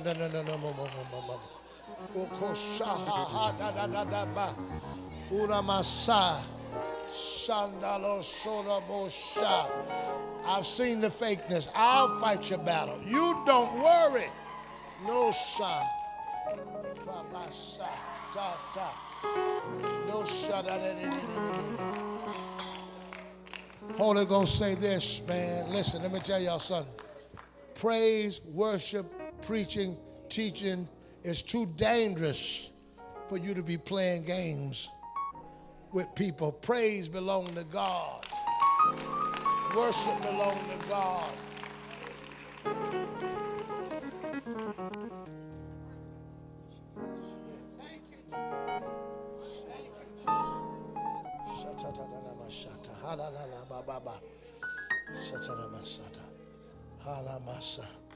The Lord said he laid it out. He laid it out. He laid it out. He laid it out. I've given you my word. I've given you my word. I'm going to go ahead and I'm going to do this benediction today. We got one to be baptized. Is there anyone else want to be baptized in the wonderful name of Jesus? There's a sister here. Come on, sister. Praise the Lord. We got one more. Oh, praise God. This sister here, she's going down in the name of the Lord. Come on, saints, put your hand together and praise God. Thank God. Such a blessing. Such a blessing. And she's such a kind sister. She just made herself at home. And Cheryl has been such a blessing connecting with her. Bless you. Amen. They're going down in the name of Jesus. Praise God. We have 2 going down in the name of Jesus. 3 with Brother Chris. All right. Ella Anderson. All right. Brother Eric is going to take and minister to them. Minister Eric, you'll go with this young man here. He's going to come. He's going to come. And Sister Pope, you can go with them as well so you can help him. Tonight, I'm going to be ministering, and I need everyone to be here tonight if you can. The Lord gave me a message that I need to minister, and I'd like you to be here. And God said he's going to do something for you. Some of you have been bitter. Some of you have been hurt. I'm going to be dealing with the travel of Moses from Egypt to the Promised Land. And tonight I want to deal with sweet tea. Sweet tea. From bitterness to sweet tea. So be there tonight. Let us all stand to our feet. To God be the glory. This key that I'm in here.